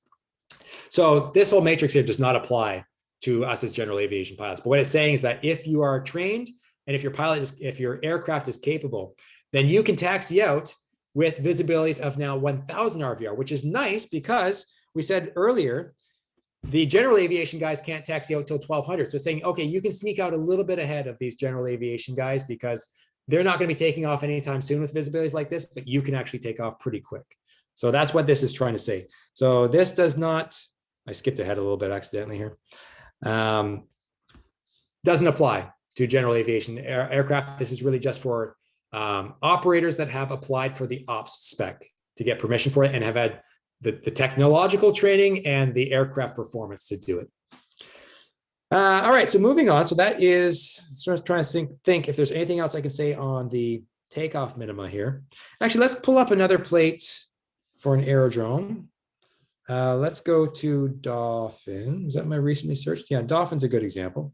Aerodrome chart. And let's talk about this aerodrome chart here. So Dolphin, you can see there's no runway level of service, which means that to taxi out, I need at least half a mile visibility. I could say half a mile or 2600 RVR, but I can see there's no transmissometer on this field, so I'll just call it half a mile is the level of service I need. So takeoff minimum now, I can see there's an asterisk for 2 runways there for runway 14 and 32. So that tells me I need to direct my attention to the asterisk in the departure procedure. And I can see there's quite a bit in here. So let's talk about this in detail. For runway 14, it says half a statute mile, which is good. That's my standard, right? We said cross the runway threshold at the other end at 35 feet, no turns below 400 feet above aerodrome elevation, and maintain a climb gradient of 200 feet per nautical mile until my minimum en route altitude. However, there's a condition here, and it says requires a minimum climb gradient of 240 feet per nautical mile to 2,900 feet. So that's telling me that, okay, I need a bit of a steeper climb on this one, possibly because of terrain and other performance requirements in the area. Now, I could go back to this chart here, and I could do that little thing again where I figure, okay, 240 and come across. But the problem is that you can see with values that are fairly small, it's hard to get precise with the vertical speed that you would need. But the nice thing about this plate here is if you look down on the bottom, it gives you the numbers that you need. It specifically draws out the numbers that you would need. So saying, okay, to do a 240 foot per nautical mile, based on your aircraft's ground speed in the climb. And you can change that. Like if some aircraft might be able to normally climb at 120, but then if they need, they can even climb at 90. So then you go between these two categories. You can actually climb a little bit steeper. So I can say if I'm climbing at 120, I need to maintain a climb vertical speed of 480 feet per minute. Otherwise, if I'm climbing at 90, it'd be 360. So then you decide what climb speed you want to use to give yourself the performance that you need. So that's where you'd look for the climb gradient, basically. Clear that. Now it says if you're not able to do that, let's say you're fully loaded with fuel, you've got a bunch of luggage in there, and you don't think you can. It's a hot day, and the air is really thin, for whatever reason, and you don't think you can maintain 240 feet per nautical mile. Then they give you a way out. They say, well, if that's the case, and what you can do instead, you can do something called a spec viz climb, which means climb in visual conditions to cross the airport at or above 2,000 feet. That's above sea level. So that would be basically, you have to climb visually 1,000 feet above the aerodrome elevation in spec viz. But then the question is, what is spec viz? What does that mean? So spec viz stands for special visibility. And I'll draw your attention down here. So it says, spec viz is used only in conjunction with a visual climb over the airport type departure procedure. During this IFR departure procedure, pilots must visually maneuver their aircraft to avoid obstacles while climbing to the altitude stated in the procedure. Thence the pilot must, oops, try that again, close. Oh, I didn't mean to do that.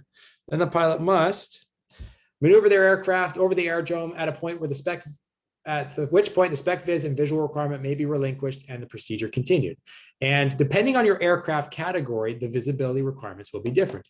So the way that, and the one frustration I have with the CapGen is it doesn't actually tell you what these categories are. It might be later on in the chapters, but just from memory, category A is any kind of climb that is less than 90 knots or 90 knots or less. Category B is between 91 to 120. Category C is from 121 to 145, and category D is 145 and above. So if you're category B and the climb 120 knots, then you would need a visibility of 1.5 miles. So if I look at my plate here, if I'm taking off on runway 14 and I can't do 240 feet per nautical mile, I need to have a visibility of at least 1.5 miles. Take off, corkscrew overhead the field to 2,000 feet, and then proceed on course to whatever my next waypoint is. I would say, don't ever do that, really. I mean, it's telling you you have the possibility. It's a really stupid idea because when the visibility is that bad and there could be restrictions. Like I was in Kamloops one time in a citation and I couldn't maintain the climb gradient. So the backup was to do a spec viz climb. And it was nighttime in the mountains of Kamloops. I'm not going to do that. That's just dumb. So what we ended up doing, we had software at our company where you can basically fly the runway centerline track outbound. And as long as you maintain a certain gradient, it will tell you when you're safe and you've maintained a safe altitude. But yeah, spec viz, it's in our document still. I strongly discourage it. So don't do it unless it's life or death. And I can't even, every takeoff is optional. Every landing is mandatory. So there's never a life or death situation where you have to take off. And with the condition here on the spec viz too, hey, there's trees. Okay, nice little comment. For runway 32, I can see that there is also the condition there says it's a 1/2 mile visibility, but trees, we talked about that already. Now, the other thing I can point out here is that for runway 0220, so that would be this guy right here, it says it's not assessed. And what that basically means is that you can take off on that runway in IFR conditions. Again, not less than 1/2 mile. 1/2 mile is still the floor. You can't take off less than that. But then obstacle and terrain clearance is going to be your responsibility. So first of all, that's really dumb. I wouldn't take off in IFR conditions on a runway that's not assessed unless I'm extremely familiar with the area. And I don't just mean, hey, I've been there 1 or 2 times. I mean, I've flown in and out of that airport for years. I know where every blade of grass and every tower and every building is in that vicinity. And I know that as long as I maintain a certain climb gradient, I will be clear of any terrain in that area. So be very careful with this one, because if you get in an accident, it's on you. Nav Canada waves their hand, says he did that of his own accord, basically. The other interesting thing about Dauphin that is fascinating is that there's a third runway here. This guy, 0826, which doesn't even have takeoff minimum. So it's a bit of an omission, and it really should be included on there. But if it's not anything listed, then you would basically say it's not assessed. So therefore, same rules from before apply. If you want to get creative with trying to figure out if a departure path is going to be clear of obstacles and it's not been assessed, what you might consider doing if you're taking off, let's say on runway 08 here, let's say there was an approach on runway 26, then you could almost fly the approach backwards up the glide path. And that would guarantee you safe altitudes. Now, there's actually in Dauphin, there's no approach for runway 26, so that doesn't work. But main things you could do is that you would look at maybe your VNC, your VFR navigation chart. You look in the vicinity, find where all the towers are in those areas, know how tall those towers are. Or you can look in the CFS, in the obstacle clearance circle, and find out what the safe altitude there is. Like, these are ways that you might want to verify that you have safe performance on takeoff and that you're not going to hit anything. But I would still say, why would you do that? I mean, just stay home, wait for a better day. Okay, clear that. I think if there's any other airports that are interesting. I know that our examiner here in Regina sometimes does ask questions about Villeneuve, which I think is CZVL. I believe there is a climb gradient. Well, why does it keep bringing me Yorkton? I don't know why it does that. Villeneuve, aerodrome charts. Yeah, you can see on Villeneuve, it does on runway 16 has a climb gradient of 350 feet per nautical mile. Unfortunately, oh, I guess here it is. I was gonna say, unfortunately, it doesn't have that little thing that we talked about before, but there it is right up there. So that's where you can find that information. You can see it says specifically for 350 feet per nautical mile. There's another SpecViz climb here. The term BPOC, that means before proceeding on course. So it means overhead climb the field to 3,000 feet and then proceed on course, which is not very high because the aerodrome elevation there is only about 2,200 feet. So that's only an overhead climb 800 feet. So it's not too bad. Clear. So those are the big ones I can think of for the takeoff minimum. So again, things to remember: runway level of surface, that is your taxi band. It is specific for every runway, and you need to have the visibility greater than that to taxi out. If you start taxiing, the visibility drops, it's fine, you can keep going. The level of, or the taxi band visibility, or the visibility you need for taxi will be most likely different than the visibility you need on takeoff. You have to look at the takeoff minima, and when it comes to the takeoff, it's a one-off situation. If you got the RVR, you're good. If you got the visibility, you're good. And if you don't have either one of those, it does fall to the pilot to decide what the visibility is. And if it's half a statute mile is your requirement, then you would need to use the runway edge lights to calculate that. And the nice thing about the runway edge lights, by design, they are 200 feet apart from each other. So, and this is actually one of the reasons why when we talk about half a mile visibility, we call it 2,600 RVR. When we talk about quarter mile visibility, it's not half of that. It's not 13. It's actually 12. And then you say, well, why would we use 12 if it's not half? Because 12 I can measure by looking at the runway edge lights because they're 200 feet apart. So it has to be something even, an even number for us. Now, if I say my minimum visibility for takeoff is half a mile, and I know the runway edge lights are 200 feet apart, that means I need to have 13 runway lights in order to, I need to visually count that. I'm sitting on the threshold going 1, 2, 3, 4, 7, 8, all the way up to 13. And if I can see the 13th, I know I'm good. I can take off. And the old joke goes, 7 on the left, 6 on the right isn't going to cut it, right? You need to have 13 on both sides. So in the absence of, if RVR is not available, if ground visibility is not available, then you can use it to count yourself. And you'd only find this in places that are like uncontrolled airports, really. And it's a one-off, again, a one-off situation for the RVR or the visibility. So that's pretty much it for the takeoff stuff. Now let's talk about the approach. And I was actually giving a presentation recently talking about the approach band, and I taught myself something which I found kind of interesting. So we'll talk about the approach band because there is a big difference between approaching a runway and landing on a runway. Remember earlier I was saying that the runway level of surface is when the runway, if the visibility is above the level of surface, it becomes a runway. And if it's below that, it's just a parking lot. Same holds true on landing. So that if I'm coming in and the visibility is less than my level of surface, I might be able to do that approach all day long. But when I break out at minimums, I'm not looking at a runway anymore. That's just a big parking lot. So when you're thinking about the approach band, you got to think about two categories. There is the approach itself that has certain requirements. And then there is the landing component. And then the landing component is the easiest one to talk about, right? As long as I have the visibility above my level of service, I can land there. But let's talk a little more about the approach band, and we'll kind of merge the two ideas here. Back to the documents. So for approach band, the minimum, well, actually, I'll take a step back from that even. The approach band is going to be different for different operators. And what I mean by that is that the approach band for you as a general aviation aircraft is almost non-existent, to be perfectly honest. They are going to give you every benefit of the doubt to do this approach. There are only a very few select situations where you will be unable to do an approach. It's very forgiving, because the idea is that you as a general operator, if you find yourself in a bad IFR condition, let's give the guy a chance to try. At least give it. You still, that doesn't mean you can go below minimums. You still have to shoot the approach. You get to minimums, you look around, do I see the runway? And if you don't, you still have to go miss. But they're giving you an attempt to try. This is very different from commercial operators, because commercial operators have much more stringent visibility requirements. So their visibility needs to be higher for them to even try the approach. Otherwise, they immediately have to go to their alternate aerodrome.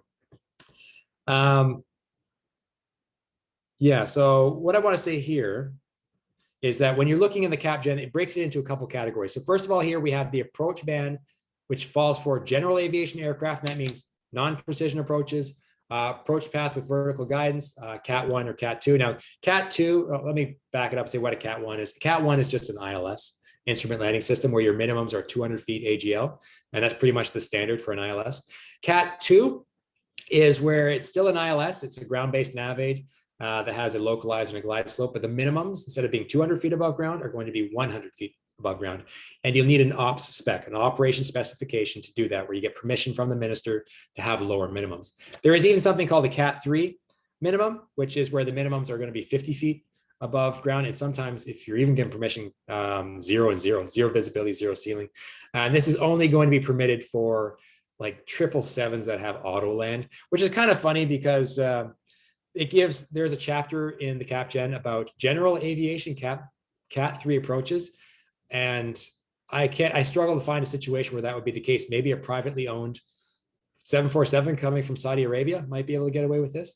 Even when I flew corporate, we kind of bridged the gap between the commercial air navigation services, part 704 and part 604, which is the private route. So if we were flying with a client on board, we would be a commercial air service. So then our approach bands will be one thing. And then when we drop the client off and we fly the plane back empty, back to our base, then we fall under the general aviation categories here. So the visibilities and things changed a little bit.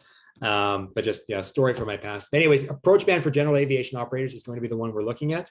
Don't worry about the commercial operator stuff. You can see there's a chart on the bottom here where they have to take the visibility that's on the plate and they factor it down, and then they have to decide, can I try this approach? And then they break it down even further. Yeah, if you have something called an ops, if you have the ops spec for it. Generally speaking, just as a nice overview for commercial operators, is that if I'm flying an airliner and I'm doing the approach, let's say the ILS for runway 13, and I'll just use ILS because it's a standard number, I would need my advisory visibility, the third number on the bottom here. I get my little highlighter right there. That is it's called my advisory visibility. So the first number there in bold is the minimums on my approach in terms of height above sea level. That's what my altimeter will read when I get to minimums. I'll be 2,095 feet. The number in brackets is the height above ground level that I'll be. That's 200 feet above ground. That's useful when you're doing things like cold temperature corrections. Oh, and by the way, when we start talking about cold temperature corrections, if you're doing on-wing training in either the twin or a single engine, you will need to do cold temperature corrections when the surface temperature is below zero. There's a hard way to do that, and there's an easy way to do that. The hard way is to come into the Cap Gen here, and they have a matrix where you can basically do all your calculations and determine what your cold temperature correction is based upon your height above sea level, or height above ground level, I should say. Or there's an app that you can use. I think the app is, between $6 and $8 to purchase outright, and it's called Flyby E6B. It's available on the App Store. I have an iPhone, so I don't know if it's on Google Play or anything like that, but I would recommend getting that because it just makes life a whole heck of a lot easier. Anyways, coming back to my comments here about the commercial operators. So they would look at the plate and say, okay, the advisor visibility is half a mile or 2,600 RVR. And then they come back to the Cap Gen here, the matrix. Oh, I want to get rid of this stuff. Clear. Thank you. they would come to the little grid here on the bottom for commercial operators, and they would look and they say, all right, my cap advisory visibility is a half. That means that my visibility that I need for landing is going to be 3/8. And what you'll find is on the, for this matrix, it's always going to be 75%. Whatever your approach plate says, 75% of that is the visibility you need. That's for commercial operators. So unless you're going to be doing this professionally, you don't really need to worry about this. The only time that this is different, oh, I should delete that.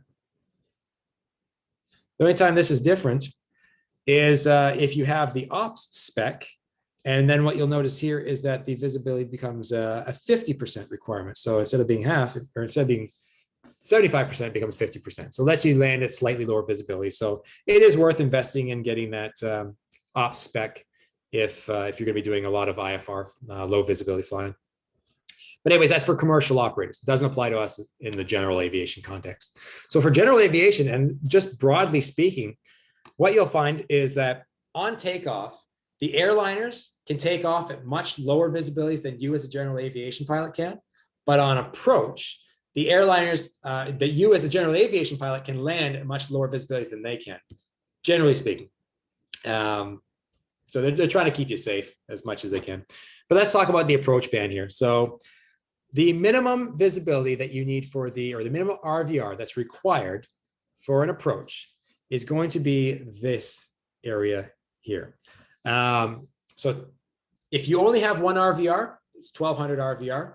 And you notice that's a quarter mile, which means you can take off in half a statute mile, but you can land in a quarter statute mile. They go, wow, that's pretty low. I mean, I've done a lot of low visibility stuff, and that's crazy low. So again, the difference between legal limit and personal limit, if the weather's that bad, go to your alternate most likely, unless there's some overriding reason why you have to land there. But I struggle to come up with an example where that is. So if you have one RVR, it's 1200 feet. If you've got two, it's 12 and 600. So as long, you can have one that's slightly degraded, but as long as one is still good, you can shoot the approach. Now, the interesting thing about this, the part of this page that top part is kind of nice to be aware of, but the most important thing that I want to draw your attention to is this area down here. This is incredibly important, and it's worth reading a couple times over. So let's talk about what this is. I think it's a nice abbreviation for the procedures. So it says, in summary, an approach is authorized whenever the lowest reported RVR for the runway is at or above minima, and that's the minima up here. So if it's at or above that, you're going in. If the RVR is reported to be fluctuating above and below, again, we consider that an unreliable reading, you're going in. If the ground visibility is reported to be at least a quarter statute mile, you're going in. If the RVR for the runway is unavailable or not reported, you're going in.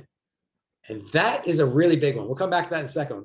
And air traffic services on the last one here is reported that the aircraft's on a training flight and that you're not actually landing anyways. You're just going to go missed approach. Then you can shoot that approach. But the big one that I want to draw your attention to, and I'm going to actually, to drive the point home, make it red. I'll box it, but this guy right here. Anytime that the visibility, or sorry, I should say the RVR for the runway is unavailable or not reported, an approach is authorized. Holy smokes.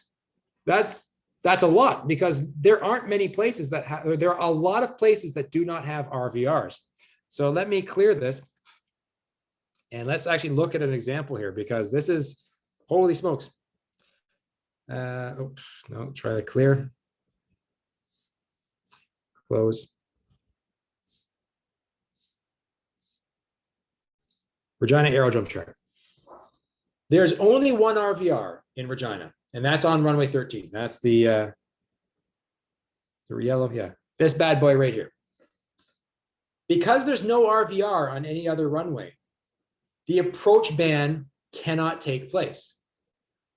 So you can shoot an approach on a runway 26 100% of the time. You can shoot an approach onto 08 100% of the time. You can shoot an approach on the runway 31 100% of the time. If I go to Yorkton, there's no RVR in Yorkton. You can shoot an approach onto 04 or 22 100% of the time. The approach ban will not stop you. The only runway in Regina, the approach will stop you, is runway 13. And notice I'm saying approach. Again, in a second here, we'll talk about there's a difference between landing and approaching.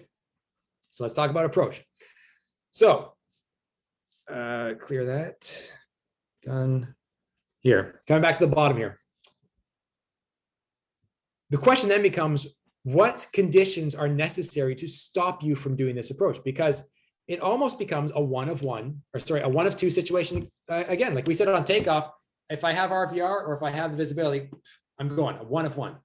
If I'm coming in for landing, it's kind of the same idea. If I have an RVR that's good, I'm going in. Even if the RVR is fluctuating above and below, I'm going in. If the RVR is low, but the statute mile is good, I'm going in. It's a one of one. So that makes it nice and easy. So then the question is, what stops me from doing this approach? Well, you basically have to have neither one of those. So let's look at this. If I'm coming in on runway 13, which is the only one that can ban me, I need to have a couple conditions. So I need to have, first of all, the RVR must be functioning. It cannot be fluctuating above and below. If it's giving me a reading and it's less than, it has to be steady less than.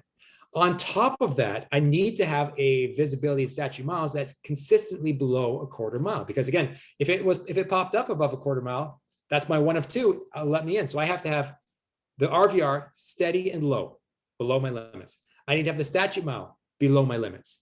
And those are the conditions that I need. And I think, was there a third one? Darn it. Clear.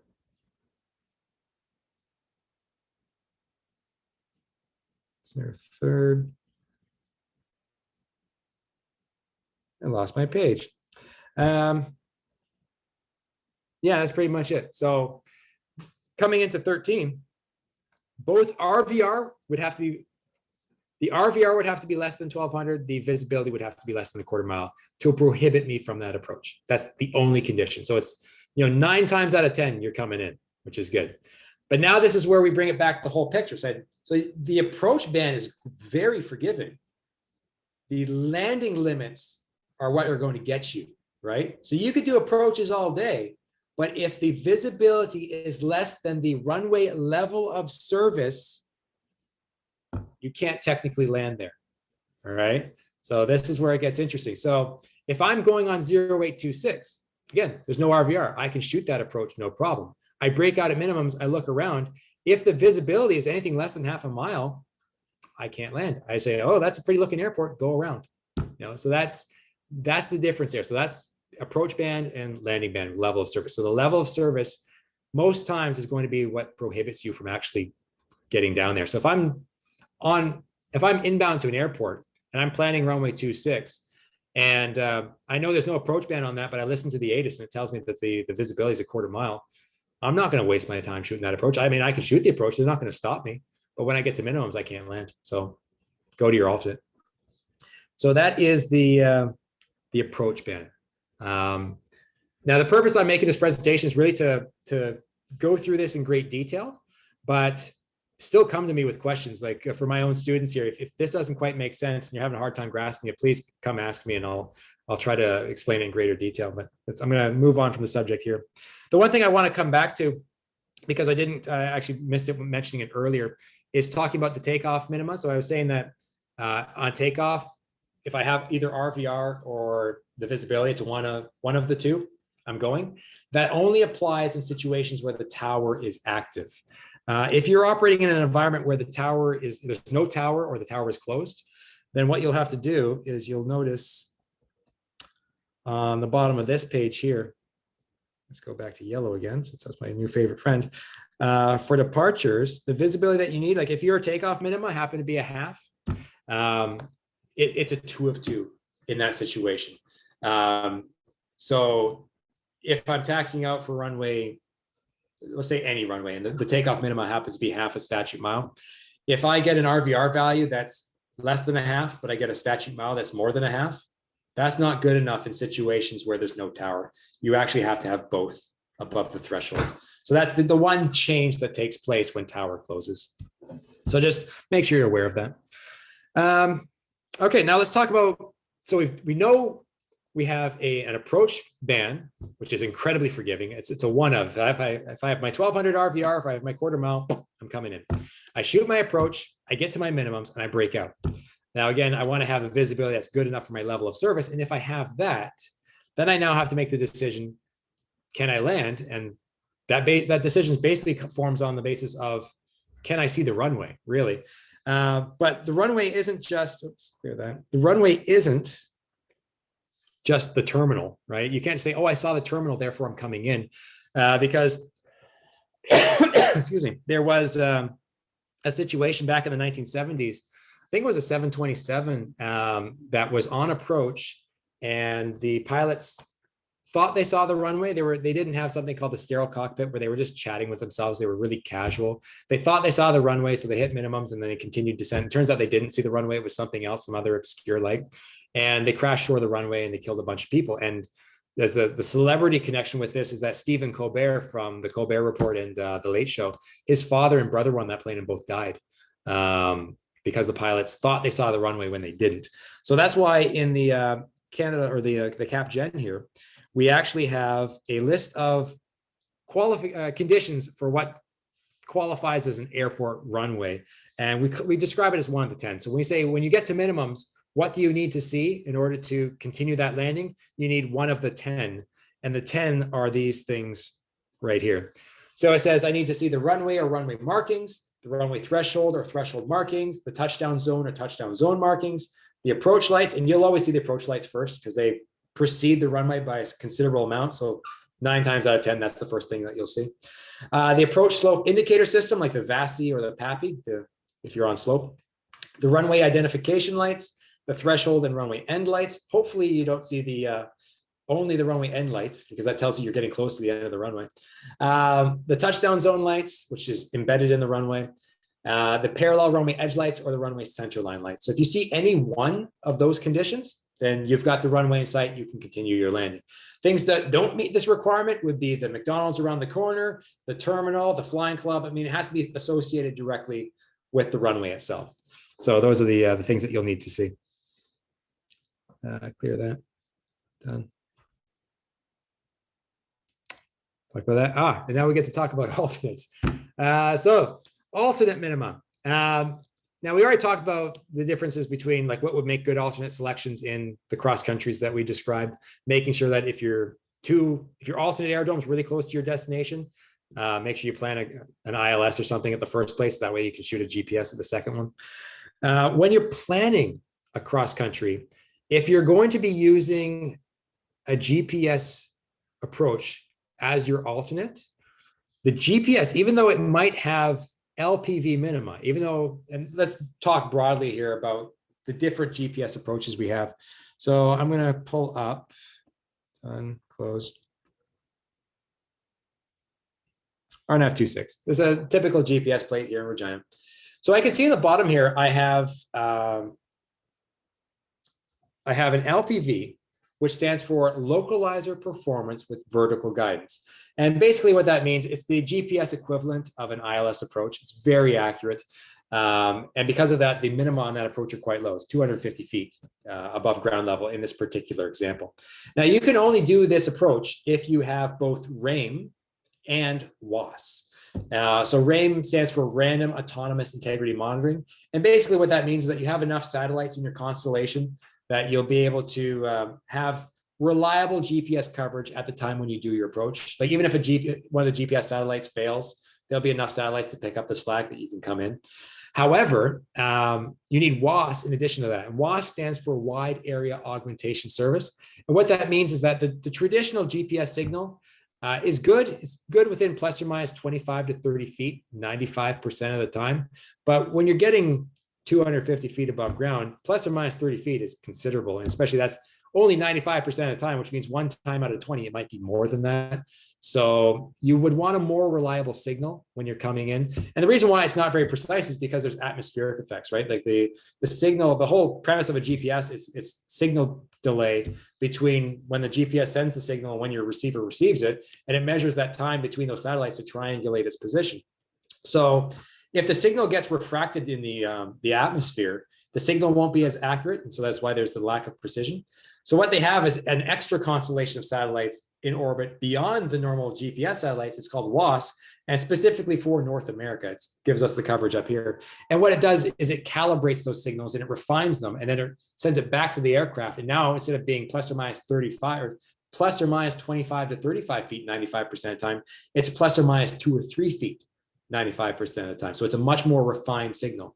So when you're doing an LPV approach, you need to have RAIM and WAS. LNAV is what you would do if you don't have WAS. So it's where it's a lateral track only. There's no vertical path.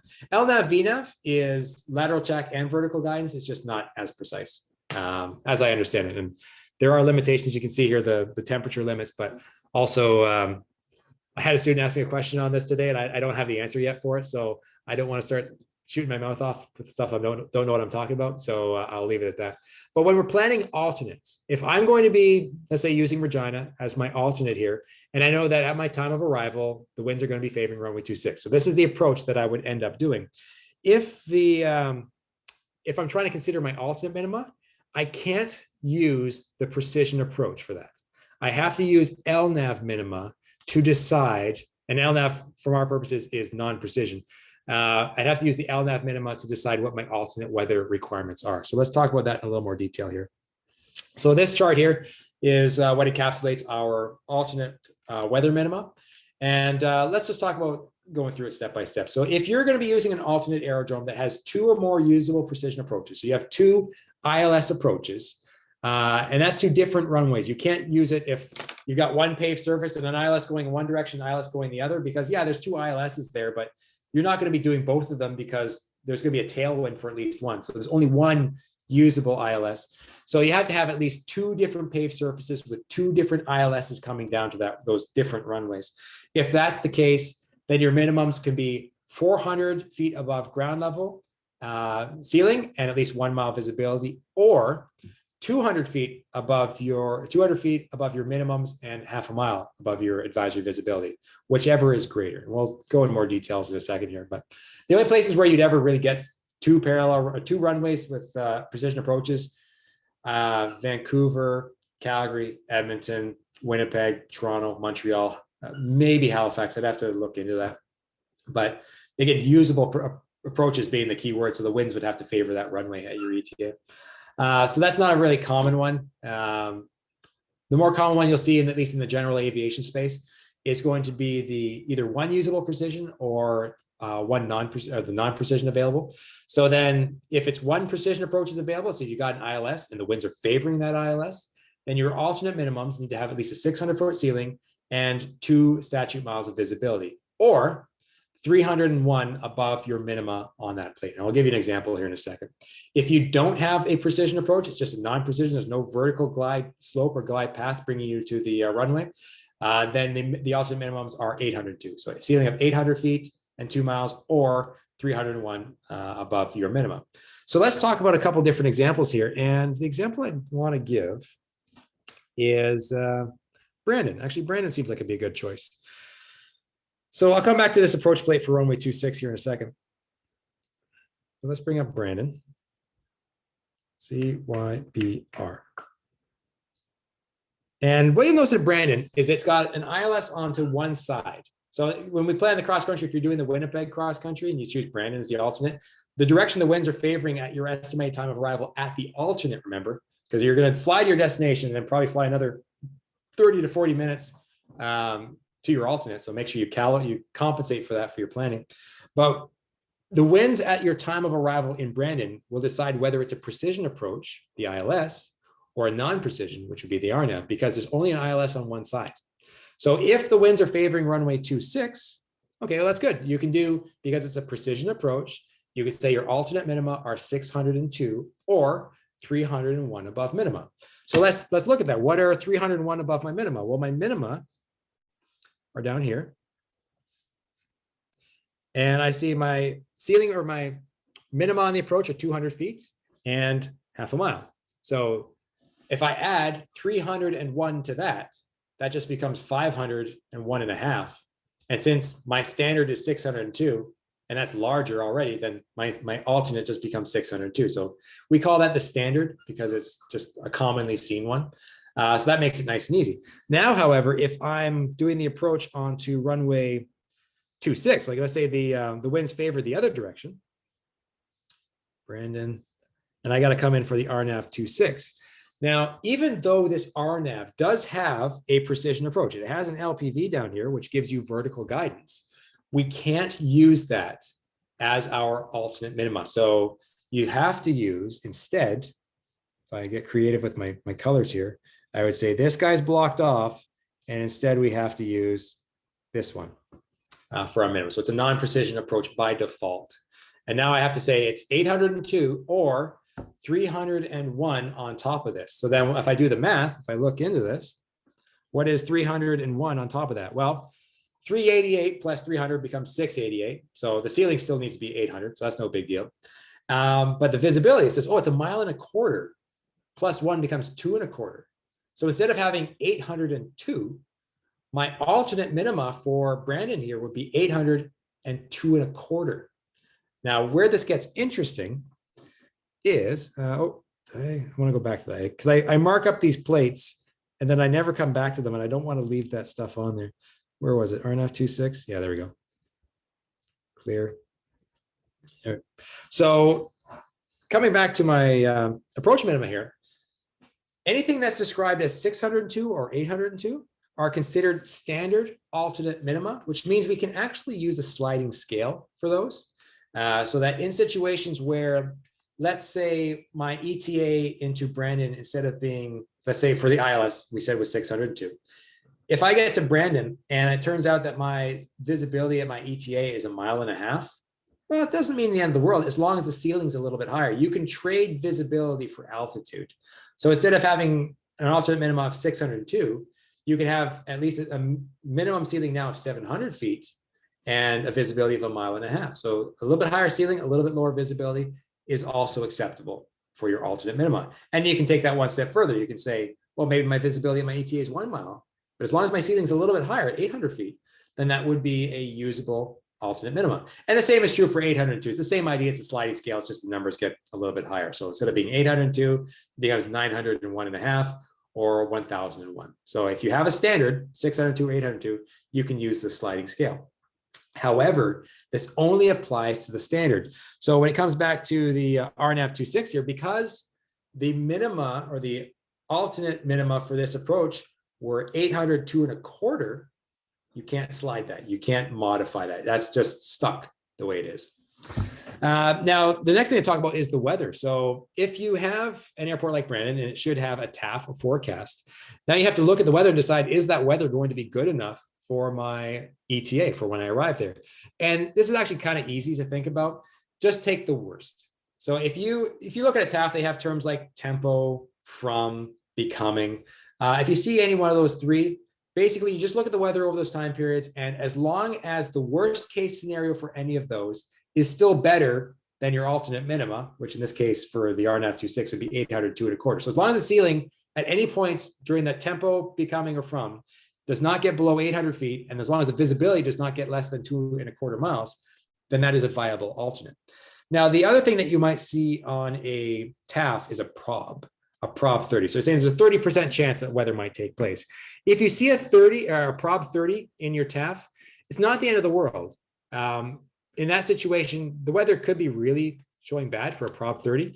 As long as the weather is better than your landing minima, then you can still use that as an alternate. So let me give you an example. Let's say there was so our alternate minima for Brandon in this situation for runway 26, 802.25.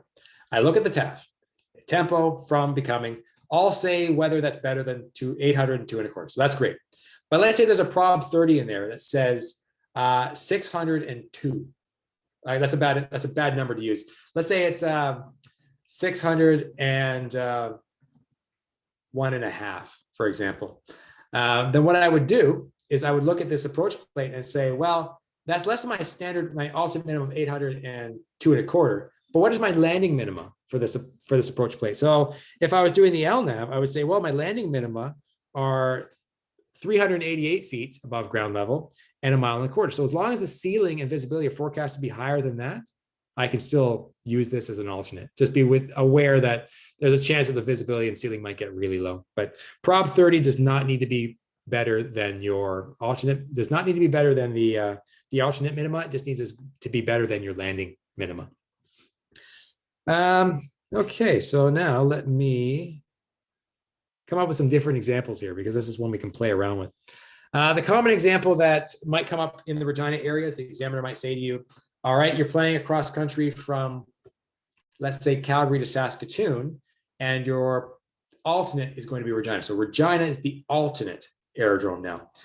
In that situation, we say that let's imagine the winds are out of the southeast, and your visibility at your ETA is going to be 1.5 miles. Can you use Regina as an alternate aerodrome?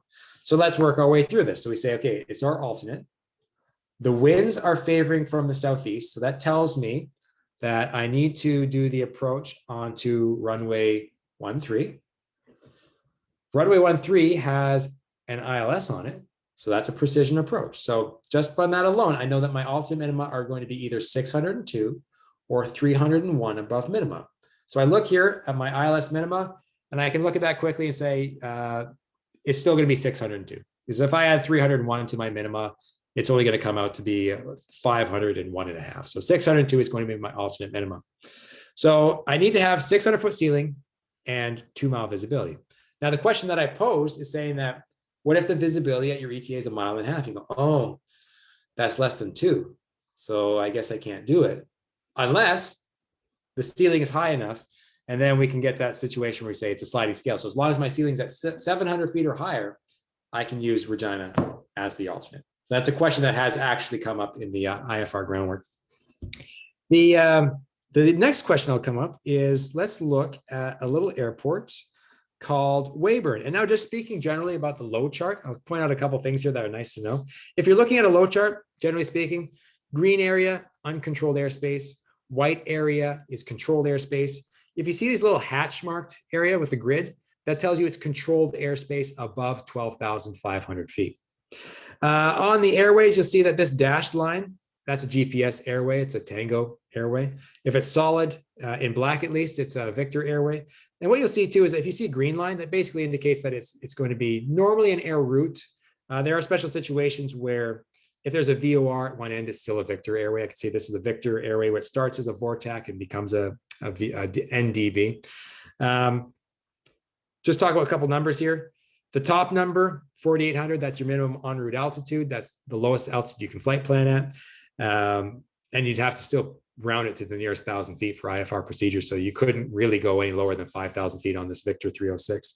The number with the asterisk is your MOCA, your minimum obstacle clearance altitude. You can get that low if you need to for weather or mechanical issues.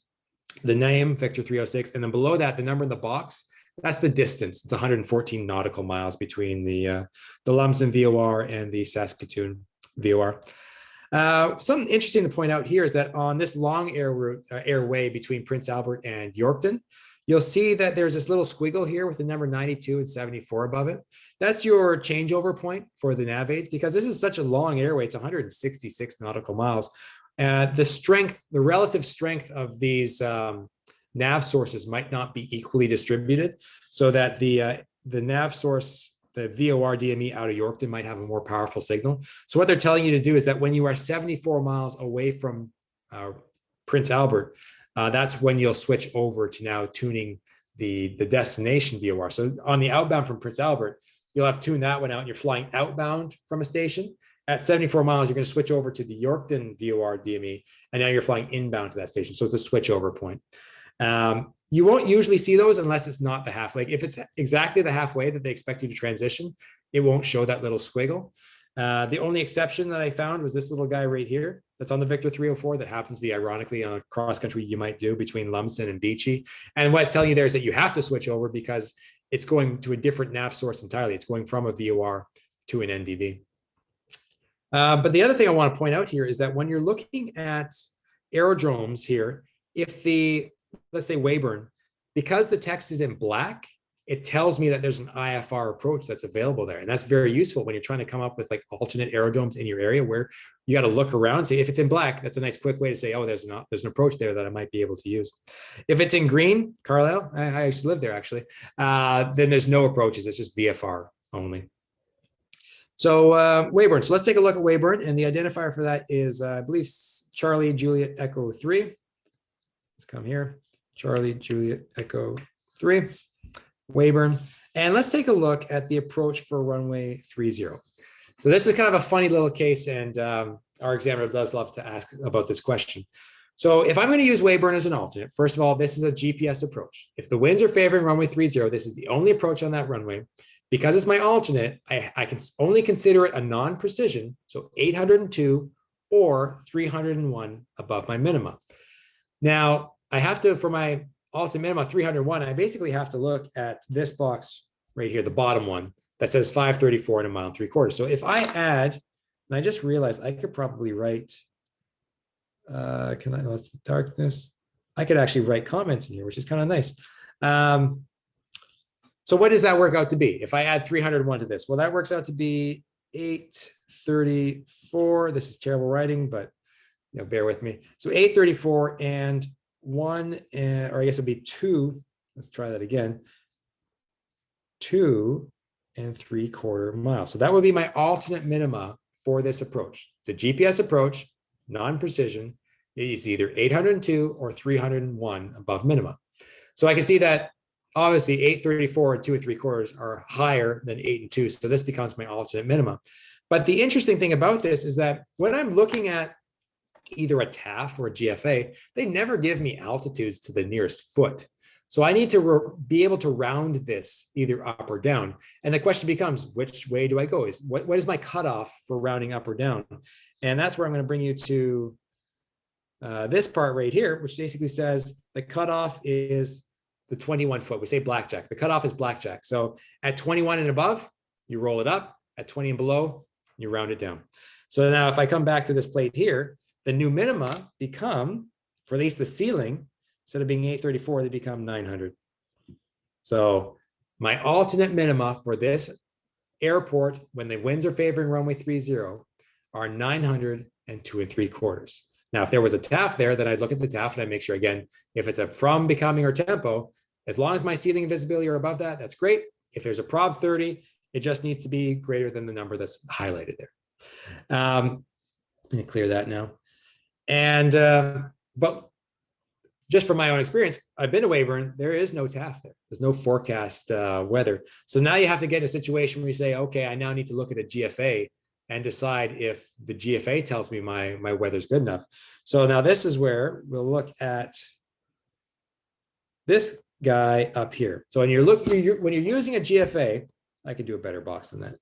When you're doing a GFA, looking at a GFA to decide if the weather is acceptable, these are the conditions that you need to look at. So first of all, is that there can be no cloud lower than 1,000 feet above your lowest usable height above touchdown. Because it's an alternate, I can only use the non-precision LNAV minima. So I'd have to look here and say, what's 1,000 feet above that? So that means that my minima would have to be 1,000 feet above this guy. So let me go back to red again. I would need to have a ceiling on the GFA that shows at least 3460.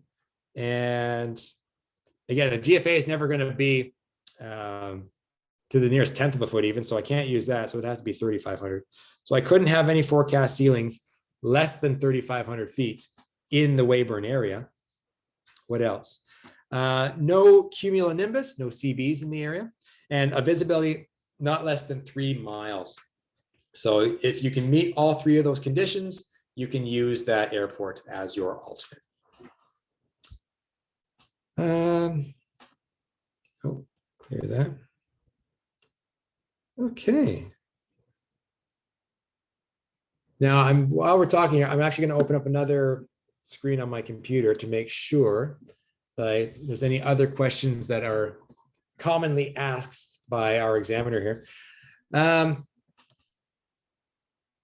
My students will have notes to refer to, the questions that the examiner has actually asked in the past. So if you don't have that, ask for it from me and I'll give it to you. But things that he might ask, saying how often does a compass swing need to be done on an IFR aircraft? The answer is once a year for all types. How often does a pedostatic system need to be checked and certified? It's actually once every 2 years. Equipment requirements for the aircraft is basically the same as it would be for nighttime VFR, in addition to, there's a whole list of them here, and I'm not going to read them out, but you'll be able to look them up online. But specifically things like an outside air temperature gauge, a vacuum failure warning device, two-way radios, which most aircraft should. If you're going to an IFR, that's a given. And then sufficient radio navigation equipment to permit the pilot to continue to their destination in IMC and execute an instrument approach. So if your destination only has GPS approaches, then you'd need to have a GPS, or the weather would be sufficient that you can do a visual approach. Things to think about: 6, 6, and 6. So when you get your, well, actually, let's talk about that. So if you are getting your initial flight, your initial IFR rating, for the first 12 months, there's nothing that you need to do. It's just you're good. IFR ratings no longer expire. There's only a recency requirement that needs to be maintained. So anytime after flight test for the first 12 months, you don't need to do anything. You're just like, hey, you're good. Enjoy the afterglow. But for someone that's just done their initial ride, the first day of the 13th month, you then need to be compliant with the 6, 6, and 6 rule in order to operate IFR. What that means is that in the previous 6 months of time, you need to have done 6 hours of instrument flying and 6 approaches to minimums. So if you can prove that you've done that, then you can continue to maintain the recency of your IFR. Now, that's only good up until the 24th month. So by the first day of the 25th month, you need to have another training event of some kind. And this is where an IPC comes in, an instrument proficiency check. So just because you got your instrument rating a year and a half ago doesn't mean you can just fly indefinitely by using 6, 6, and 6. 6 and 6 and 6 only keeps you recent for the second year. At the end of the second year, you need to have some kind of a training event again. And that's what the IPC is for. Now, some guys, to get around this, and a really cool trick is that if you don't know that you'll be able to maintain 6, 6, and 6, then what you can do instead of doing a training event every 2 years, do a training event every 1 year. And that basically prevents you from, it allows you to skip doing that 6, 6, and 6. So you do a training event every year, and that's all you need to do. And by doing it every year, it's a little more fresh in your mind. It's a little bit easier to get back into things. And it saves you from having to like rent a simulator and go play around for a little while, or even after 2 years, do an entire recurrent training schedule, which could take 5 to 10 hours of training anyways. So do it once a year. It's just kind of an easier thing to take care of. Just looking through my notes, other things that I can talk about here. Oh, here's a good question that comes up once in a while. If you file a flight plan and you're going to be crossing a waypoint either earlier or later than your flight plan is expecting you to, when would you advise ATC? And I'll give you the short answer, saying if you are more than plus or minus 3 minutes from crossing a given waypoint, you need to advise ATC. This only applies in situations when you have not been radar identified. So when you take off in IFR conditions, like we're on the Regina 2 departure, as soon as I take off, I switch over to departure frequency Winnipeg Center 120.1. And the first thing I call them after I get contact, I say, Winnipeg Center, this is Papa Zulu Oscar or Golf Papa Zulu Oscar, airborne runway 13 Regina through 3,800 feet. And I give them my altitude specifically because what they're going to do is they're going to be looking at the radar screen and cross-checking the altitude that I tell them with the altitude on the screen. As long as it matches, then they say, Golf Papa Zulu Oscar, Winnipeg Center, Roger, your radar identified. And then they'll give me a further clearance. Now, if I've been radar identified, that means that he can see me on the screen. I don't need to make reports. So when I come back to my map here, if I look at some waypoints, any waypoint that's basically covered in black, that's considered a mandatory reporting point. If it's hollow, it's not required. So see if I can find one that's hollow. See, a lot of them are colored in, but empty waypoints. So something like, I don't know, I could even say odd gov. It's an empty triangle. That's a non-compulsory reporting point. Reporting points are only necessary if you have not been radar identified, or if I should say also when you leave controlled airspace, but you're still under their control. So places like far up north, like when I did when I did routes between Vancouver and Whitehorse, for example, radar coverage ended about halfway up that corridor. And so they'd still have control of me, but they couldn't see me on radar anymore. So then they need me to report my crossing times for certain waypoints. So, but if they have you on radar, you don't need to tell them. Like if you're going to be crossing a waypoint more than plus or minus 3 minutes from your original flight planned time, doesn't matter. You don't need to tell anybody. They can just see you. And if it's an issue, they'll call you up and let you know. The other things that you would want to call ATC and let them know that you're there's a bit of amendment to your flight plan is if you're going to be faster or slower than your flight plan speed. So like if I tell you an example, one time I was flying into New York and I had to slow down for turbulence. So anytime that you're going to be changing your speed, and it was by plus or minus 5% of your true airspeed that you flight planned, then you need to let them know. Also, if it's going to be plus or minus 0.01 Mach, the lesser of those two options. So unless you're flying a jet, I don't think you have to worry about Mach for you specifically, but just be aware when you do get into commercial operations. A couple other questions that have been asked in previous flight test groundworks. Imagine you are on approach and ATC advises that the RVR is unavailable, but ground visibility is a quarter statute mile. Can you shoot the approach? Again, remember the key word there is approach. There's a difference between approach and landing. So that's kind of like the situation we have for here, saying, okay, I don't have RVR, but I have a quarter statute mile. Then the answer is yes on either situation, because if the RVR was unavailable, where was that?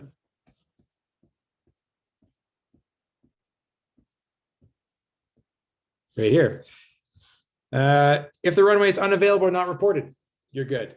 If the visibility is quarter statute mile, you're good. So both those conditions, if I say you've got no RVR, but you got a quarter statute mile, can you do the approach? And you go, of course, that's two good things that let me come in. Can you land? Depends on the runway level of service, right? So then you'd have to look at the aerodrome chart. Oh, I should clear that before I leave it. Then you'd have to look at your aerodrome chart and say, well, which runway am I landing on? What is the level of service for that runway? If I'm coming in on runway 26 in Regina, oh, well, there's no level of service published, so therefore the standard prevails. I need at least half a mile, and that's not going to cut it under those conditions. If, however, I'm coming on runway 13 where the level of service is quarter mile, 1200 RVR, then okay, it's fine. But yeah, the key word there being approach. If I'm just approaching, it's fine. On departure, if air traffic control forgot to switch you to the next frequency, what would you do? Well, they don't always need to switch you off. Oftentimes what you'll get on takeoff is they'll say, Golf Papa Zulu Oscar, contact Winnipeg Center 120.1 airborne. The winds are 130, 10 knots. You're cleared for takeoff, runway 13. Well, implicit in that clearance, they told me to switch over. So as soon as I take off, gear up, once I'm at a safe altitude airspeed and I've done my checklist, then I'll switch over frequencies. If they didn't say anything one way or the other, then you might want to call and check and say, center, this is Golf Papa Zulu Oscar. We're coming through 3,000 feet now. Do you want us to switch over to center? Just as a courtesy call. So they say, oh yeah, sorry, I forgot to tell you, switch over en route, no big deal. If, excuse me, that's very different between Canada and the United States. In Canada, they'll expect you to switch over pretty much immediately after takeoff. It's kind of implicit with the takeoff clearance. In the US, don't you dare switch to the en route the center frequency until they tell you to, because oftentimes the traffic is so busy, they want to be controlling you until you clear their control zone, their airspace specifically. So be very careful. Don't switch en route until they tell you to, or they'll have choice words for you the next time that you're coming back in there. Now, the next question becomes, if you have a communication failure, if you switch en route and now you've had a comm failure, what do you do? And it's nice and easy if you've been given a SID, because on the standard instrument departure plate itself, it will tell you what to do. And generally speaking, in any communication failure procedure, you're just going to squawk 7600 and you're going to make transmissions in the blind. And then you're going to continue on your flight plan, whatever that is. The SID here specifically lays it out in detail in the second half here. So it's say, wrong color. Everything about that looked wrong. Let's do yellow and thicker right there. That looks good. So the communication failure stuff is right down there. My boxes not look very square. Let's try that. Got to be a perfectionist, right? Yeah, better. So it talks about the procedure to follow. You just do it as it instructs there.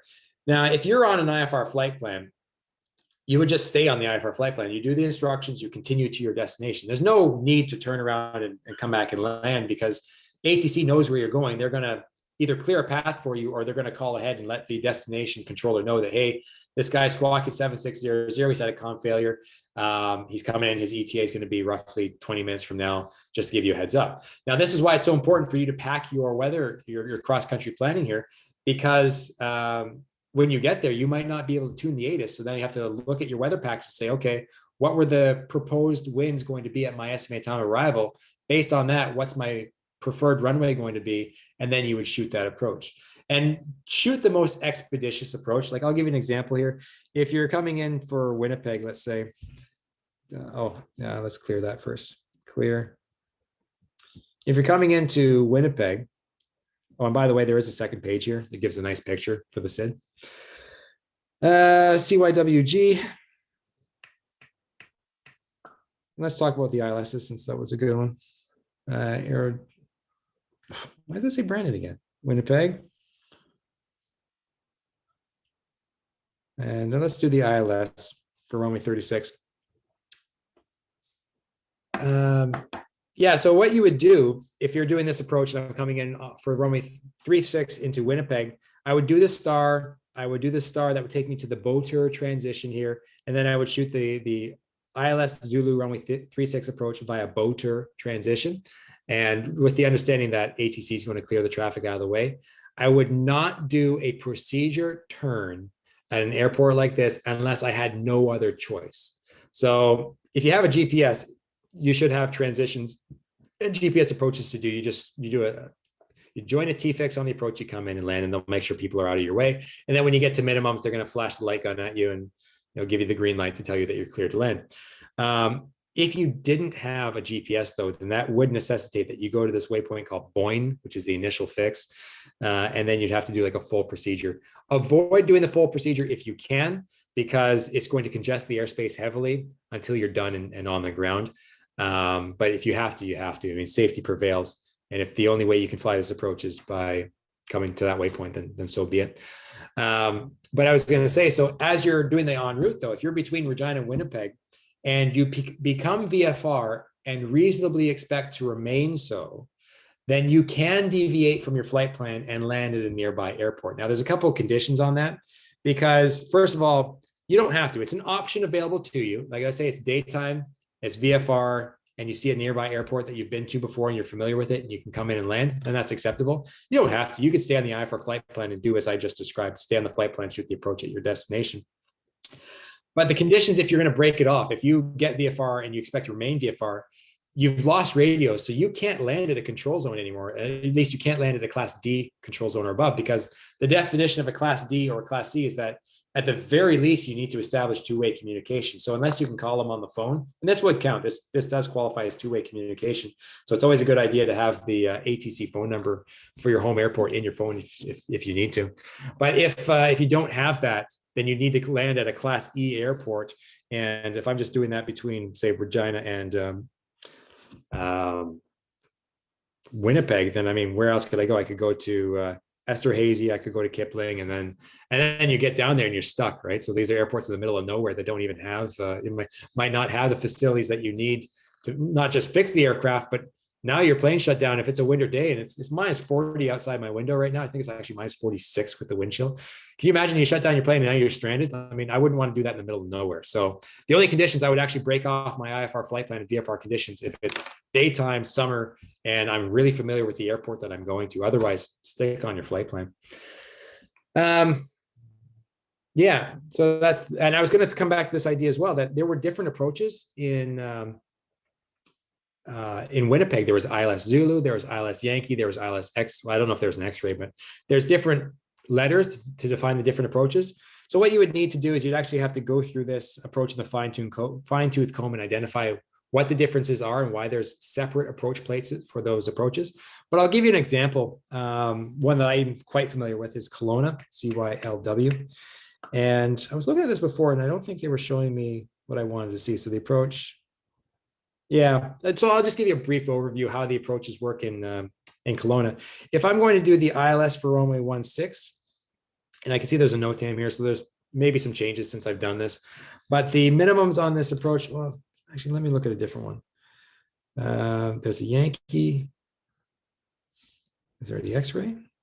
There used to be an X-ray on this one for the ILS. Wonder. Anyways, the difference between the two, just broadly speaking, there has to be some kind of difference to delineate multiple charts. But for the ILS Zulu, you'll see that the minimum on this approach are 251 feet. And there should be a climb gradient. Yeah, climb gradient says your missed approach has to be 370 feet per nautical mile because they want you away from the rocks. And Kelowna is actually, it looks more daunting than it is. If you ever fly to an airport like this, don't ever go there IFR the first time, go in there VFR, get familiar with the procedures, but it's actually a fairly gentle valley on both sides, but you do have to respect your center line. But what they're saying is that when you get down to 251 feet, the missed approach gradient has to be a little bit steeper, and it specifically says 370 feet per nautical mile. So you'd have to factor that into your missed approach performance. On the other hand, if you look at the ILS Yankee, the minimums are a little bit higher, 267 feet, and the missed approach would be slightly different as well. So there's something different on this approach that necessitates having two different approach plates, even though it's still an ILS, it's still coming onto runway 16. So if you've got good climb performance on your aircraft, you might do one over the other. So those are the differences. I'd have to go into more detail about the differences between the Winnipeg ones, but there's something different there. And it's a late night and I'm not going to go into it. So my voice is getting tired already. What else can I talk about the IFR groundwork? Oh, the last thing I will mention to you is protected airspace, in the sense that if you are, let's say, using Weyburn as your destination, and you're flying to Weyburn, they say you're cleared for the approach, how long is that airspace protected for you? The answer is 30 minutes. If you fly in there, you've got that airspace to yourself for 30 minutes in a non-radar environment, basically, before anyone else will get cleared into there. And that's important when you land. You have to advise ATC that either you have landed down and clear, so now they can let the next aircraft in, or you have to report in the missed approach, and then they can let the next airplane in. So if you get on the ground and then you land, you taxi, and you go get your coffee, and you forget, oh, I forgot to call. I mean, that airspace is locked off for 30 minutes. And there might be a guy in a hold waiting going, whatever happened to him?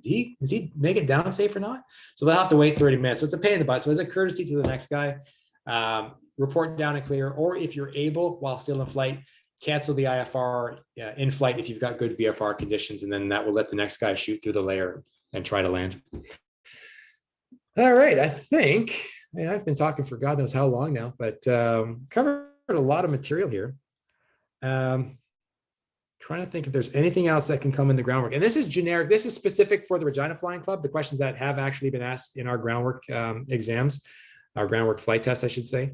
But these procedures should be fairly generic enough that you can use them anywhere else in Canada. So hopefully, I mean, I'll post this online, and if it gets shared around, then that's great. This is a free service. I do this for fun. So if you do appreciate those, send me an email. Andrew Gray, what's my email? Andrew.b.gray with an A, 84@gmail.com. It'd be nice to hear feedback if you guys like this kind of stuff. I'll try to make some more and put it out there. But that's pretty much it. So if you have questions specifically to my students after watching all this, I hope I went through in fairly good detail. If you have questions, call me up, text me, email me, whatever the case is. And for everyone else there, I hope this was helpful. And again, these rules are effective as of January 2021, so it might have changed by the time you watch this. So make sure you do reference the source material. The Cap Gen is the Bible when it comes to this kind of stuff. Other than that, guys, I'm going to call it a day here. So where's my cursor? It's over here. Thank you very much for your time, and best of luck on your ride.